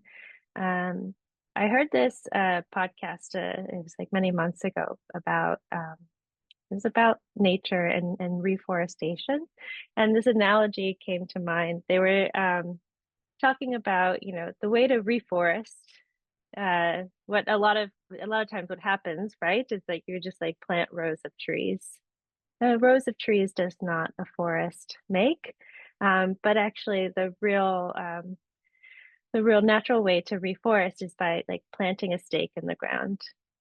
And a bird flies up and lands on the stake and disperses seeds, and plants start to grow. And you plant another stake in the ground, and plants start to grow. And then a tree grows, and a tree grows. And I feel like all of these pilots that we're starting around the US and around the world are these stakes in the ground. And in order to be successful, they will really have to be responsive to your community. So there's no, one size fits all. Together, people working within their communities will, figure out like those local resources and stand them up. And that's how like the most successful programs will take place. And eventually we'll have, a whole forest of social prescribing happening in and out of the clinical setting, right? I was talking to someone the other day who was like, yeah, like, my neighbor noticed I, gained a little weight over the winter, and he was like, hey man, let's go for a walk. Like that's a social prescription, right? Like, so this is like a jump start to these kind of community connections and community referrals that should be happening naturally. And we can just like help them get started. I love that. What a beautiful metaphor. I hadn't heard that metaphor before, and I absolutely love it. Thank you so much for sharing that. And Ali, I will be taking you up on that offer for your Zoom room and to learn more about the Salesforce for nonprofits and lessons learned. Because as I mentioned, we're working on a pilot project here as well, and so I definitely hope to learn more from you in that way as well. So I will be taking advantage of that offer. And also for everyone who is in attendance, all of these links that are being shared, that we're sharing in the chat, that our presenters are sharing with us, we will send all of that to you in an email as well next week, along with the replay of this presentation. But all of those links and resources, again, one of the purposes here is that we learn from each other. So we will be sharing all of those with you next week. So I have two questions left for you. One question, and then the second question is kind of a two-parter. So where do you see the future of social prescribing in the US?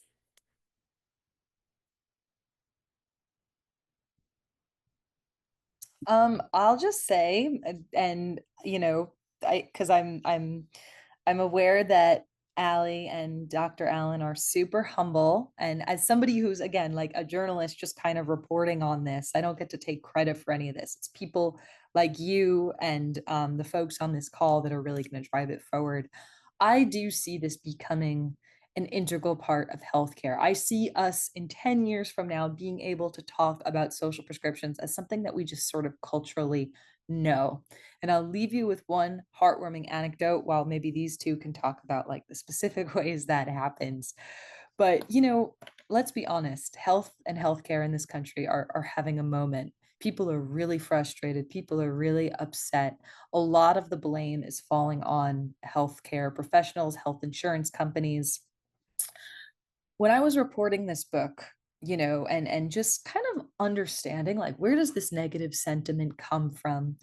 I was really heartened to come to one of the first Social Prescribing USA conferences and see that these doctors and social workers and insurance reps and funders and community organizations that had taken time from their own schedules to come to this 1 day conference were working through their lunch to actually do this. They were, getting out the whiteboard and drawing up all these things. And they are working so hard to answer this question in spite of all the other pressures that are on them right now, in spite of the fact that they need 26.7 hours in a day to do all their duties.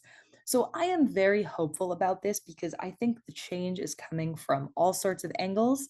It's coming not only from the healthcare sector, it's coming not only from the community sector, but it's also coming from patients and people who want better health and healthcare. So I'm hopeful. I am as well. I am, and I love Jules' optimism. I also share it. I mean, clearly this is happening. So it's already happening. It's happening in smaller ways in parts of the country. Part of my dream of I'm coming from the arts and health. Part of my dream with social prescribing is it really helps take it to make this available to everybody. So arts for everybody, but happening through a healthcare setting is really exciting. And so it's not really a question for me of when this is going to happen. The question is, I mean, not if it's going to happen, it really is sort of when would this be available widespread? And, that is the goal, is that it is. We set a 2035. That's optimistic. That's 10 years. But it's slowly happening. And our question that we're looking at as we're trying to gain funding and trying to be able to have staffing to be able to do all that we want to do to try to help move this forward is really like, what are the steps to really make this happen faster and to bring together the multiple stakeholders that are involved in these conversations. How do we do we're looking at conference. We're looking at having our own conference in 2026 for Social Prescribing USA because people really need to come together. We want them to come together in smaller ways around the summit that you mentioned. Ali put into the conference of creating healthy communities. This is critical to get people together. Just that's when stuff happens. And we're living now in a Zoom world, but we need people to be together. And we think that that will help propulse this to another level. I got to experience it going to the one in Canada. They had 450 people registered and, people from all over the world came. It's, I see that vision of us having that happen in 2026 and annually or semi-annually, whatever that turns out to be, but that, this is moving forward and just trying to figure out what are the best steps. Maybe that's, we're looking at fellows and thinking about a fellowship program where people could be looking at best practices and being able to try that around the country. That we have a lot of ideas about how to do it. How do we bring it back to education? Like, what about the next generation? I want this to go to every medical school as they did in the UK. I want this type of education to be part of medical education and part of OT education and do that. So there's a lot of ideas, and we want to really bring that to fruition in order to make this part of societal change that really needs to happen. Thank you, Jules and Alan. Oh, that was so good. Yeah, when I think about like what this looks like in the future, I think a little bit of what we talked about around the phrase social prescribing and the pros and cons, like a communication strategy is really key, right? Like what will be social prescribing 10,000 steps, right? What will be the apple a day of arts and culture? And so, yeah, I think in the future, like the kind of like as people, give themselves like a pat on the back for eating well or getting their steps in, uh, going to that yoga class, meditating, like we have these waves of understanding of like things that are healthful for us. And uh, we've been, which leads me to kind of my second point, we've been, and especially in kind of Western contexts, really isolated from arts and culture, or arts and culture is seen as something that is only for those who have talent, or a special few, or something that's extra, or something that's luxurious. And it's not. It is in us. It is within us, and it is our right, our human right, to engage ourselves creatively. And by withholding that, we've become unwell, right? And I think back to when I was a kid and, watching open heart surgeries and eating dinner and going to theater and painting. And, my parents were always very,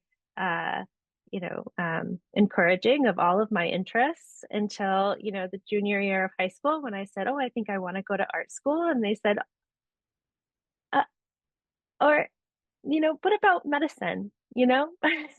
What about being a doctor? I don't know if you really should go to art school.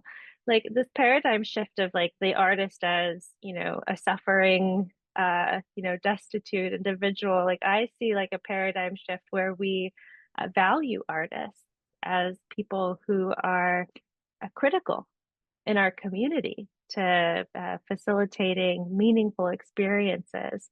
And I think of, I ended up going to art school and graduating and moving to New York and waiting tables. Well, what if I was able to get a job working as an arts facilitator in a hospital or in a community center? How much more fulfilling of a role that would have been for me. Yeah, I think all of this is like in service to like a greater understanding of the role that creative expression and the arts have in our lives, and the value of artists and culture bearers to our communities. Thank you so much. And thank you, Dr. Sankey, for joining us again on your way to the airport. Sure. So the question, everyone else has already just finished answering this question. So I'm going to bring it to you as well. We're at our final two questions for the morning. And so this one was, where do you see the future of social prescribing in the United States? It's a big one. I actually see more time for innovation. I mean, my hope is that we don't rush to policy or rush to a national. I hope ultimately we'll have something like, Medicaid waiver funding or, national level, state level funding that can be there for programs. But I hope that we'll continue to innovate at the local level and not try to, create sameness, because I think we need more hyper local innovation to learn from. So super important that people continue this organic development, discovery, and innovation in the field. So I see that, but I also see a lot of excitement and interest at the, national and state policy levels. There's a lot of dialogue happening in public health government. So I hope that we can coordinate that sort of top down, bottom up growth. Thank you. Thank you so much for that. So final question, it's a two-parter. We have a diverse audience today. So from those working in healthcare to those in the general community. So what practical advice do you have for healthcare professionals who are interested in moving the social prescribing initiatives forward in their communities? And part two of the question is, what practical advice do you have for individuals who want to start integrating some of these principles into their own life and or to support their loved ones?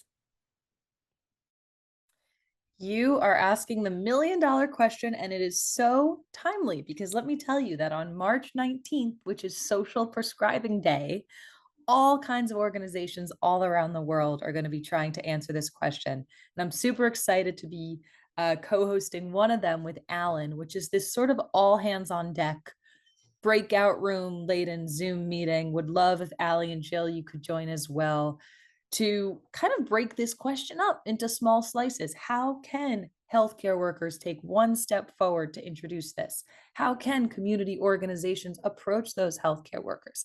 And how can people who are just so passionate about this, maybe you're a patient with lived experience, maybe you really believe that this could help your mother. Allie, I love the story you shared about the person who approached you with their mother with Parkinson's, this is the time to be asking those questions. So I would direct folks to come to that. I've shared the link in the Q&A chat. Hopefully it could go out as well in the resources after this.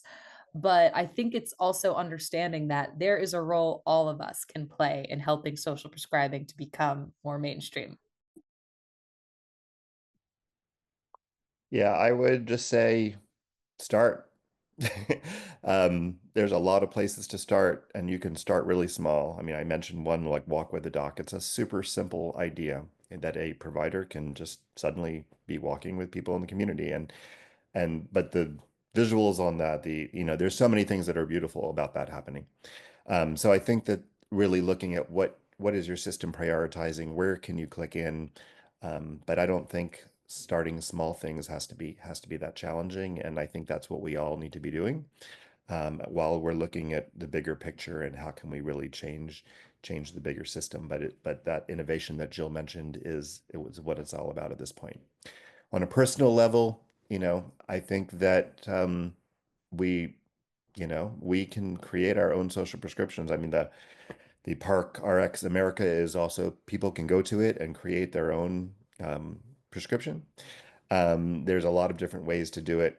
But I think that as we, I think walking the talk, when I have patients and I'm talking about the things that I do, and, people are reading about my bio because that's what they do at Kaiser. They all know about me before they get there.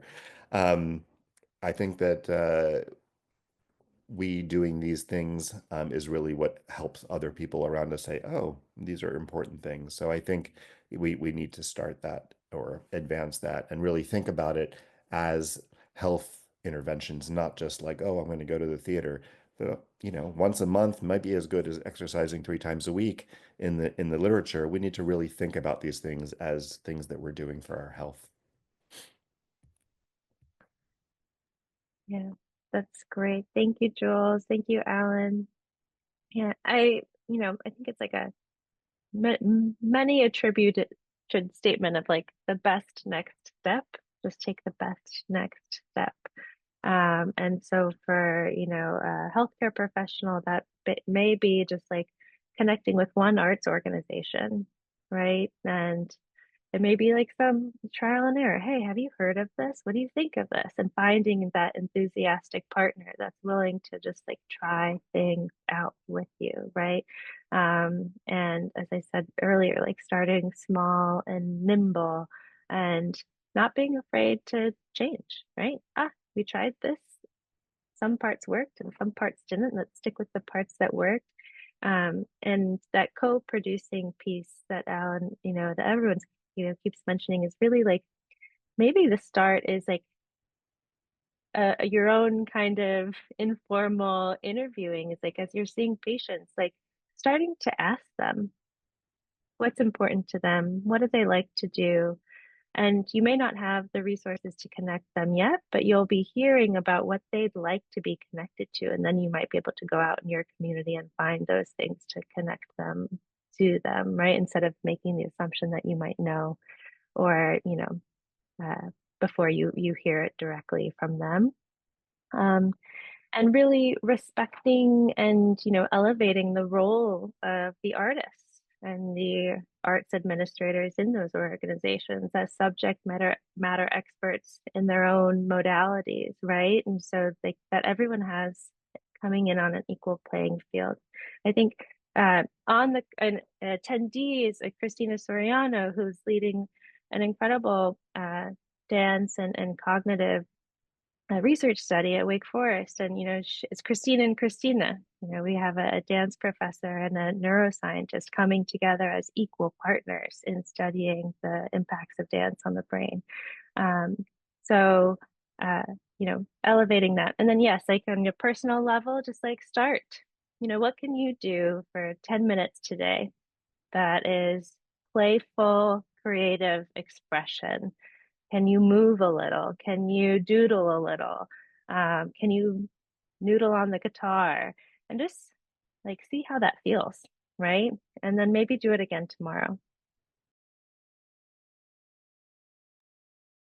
Great, Ellie. As you said that, I had the image of you noodling on the guitar, which I love that you're doing. Um, I would just simply add network. Keep attending things like this. Alan, Social Prescribing USA is such a great resource for that. There are also global opportunities, and make your make your work visible. Share it, put it on your website, even your trials and errors. It's an important time for visibility in this game. And come to Newark in October for Creating Healthy Communities. Absolutely. I would just say, definitely if you're not signed up for the newsletter, we're really trying to keep people updated, but just get involved. We have a get involved page. So there's lots of ideas of ways to get involved, but definitely the community of practice, the health professional group are just beautiful groups of people that are just struggling with like, how do we do next? And I think there's just so much ideas that you can get from other people by getting involved with those groups. So I would urge people to take that as a next step as well. And then we do have the upcoming Social Prescribing Day, which we're urging people to do something, whether put it out on their social media, whether it's just having some kind of activity at their wherever they're working that like brings attention to it, whatever it is. And we're going to be putting out those ideas on our Social Prescribing Day USA.com webpage to let people know and so they can get ideas. I know Harvard, their concert group is going to be doing a concert that week honoring Social Prescribing Day. We're going to be having a webinar on Social Prescribing Day. The Fed Bank is going to have one 2 days later because they can't do it that day because that's when they announce the interest rates. So anyway, there's going to be stuff happening all week, and just be part of that. I think that like that is a good marker. You have about 6 weeks or so. And then if you don't have something, then come to the thing with Jules and us to be able to think about what do you want to do. So there's a lot of opportunities of ways to step up in next steps. I know people come out of this really excited and have lots of energy, and we want to be able to capture that. We want to be able to work with you. So those are some of those ways. So definitely get involved. Thank you so much, everyone. And building on that, a reminder, Social Prescribing Day is March 19th. Even if it's just doing a social media post to raise awareness, and Social Prescribing USA has created a toolkit with some graphics as well for social media posts. So just to kind of get the word out there as well. So thank you, everyone. Thank you for everyone who is in attendance this morning, who joined us bright and early on this Saturday morning from time zones all over the US. We really appreciate you being here. We could not do this without everyone who is in attendance. We could not do this without our incredible speakers. Thank you so much for taking the time to prepare the presentations and to share your important work, the important work that you are doing within this field, within the community, within this country. We are so appreciative of you for sharing that with us. This is, as I mentioned, our second annual Healing Arts and Medicine Conference. Thank you so much for helping us bring this together. We will be planning a third annual, so please, stay tuned for information about next year's conference. Share your feedback with us. So you'll see a QR code on the screen. We want to hear from you. Please let us know what you enjoyed about today's conference, what could be improved, what you hope to see us do next year to make this an even more enriching experience for you next year. If there's specific topics, we have a different theme each year. Our first annual conference last year was focused on music and medicine. This year, our theme, as you know, was the wave of social prescribing. So if there's something in particular that you would like to hear from us next year, please let us know. Also, for those of you healthcare professionals who are on the call who are hoping to earn some continuing medical education credits, we will have the specific instructions sent out in the email, but basically you will go to a partner page called Learner Plus, their website. You will register there, and then you will reflect on everything that you learned throughout today's conference. If you reflect on each presenter's topic, as well as the panel discussion, you could potentially earn up to 5 continuing medical education credits.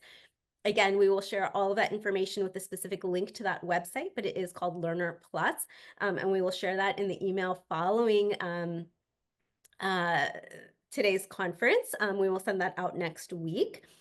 A couple of other resources. So first of all of the resources that were mentioned throughout today's presentation, we will also share that in an email next week. Please stay tuned. I alluded to a few times throughout the morning that we are putting together a national toolkit, which will give you everything you need to plan a regional convening within your region, within your community, to get these conversations started in your neighborhood. So stay tuned for that. Also, I would like to extend an invitation to anyone who is in the Hampton Roads, Virginia area specifically. We have started a Hampton Roads Social Prescribing Network, and we meet virtually every quarter. Our next meeting will be in March. So please email me. We will drop my email in the chat box. Please email me if you would like to join that. And finally, I would like to turn it over to Wendy for some closing remarks.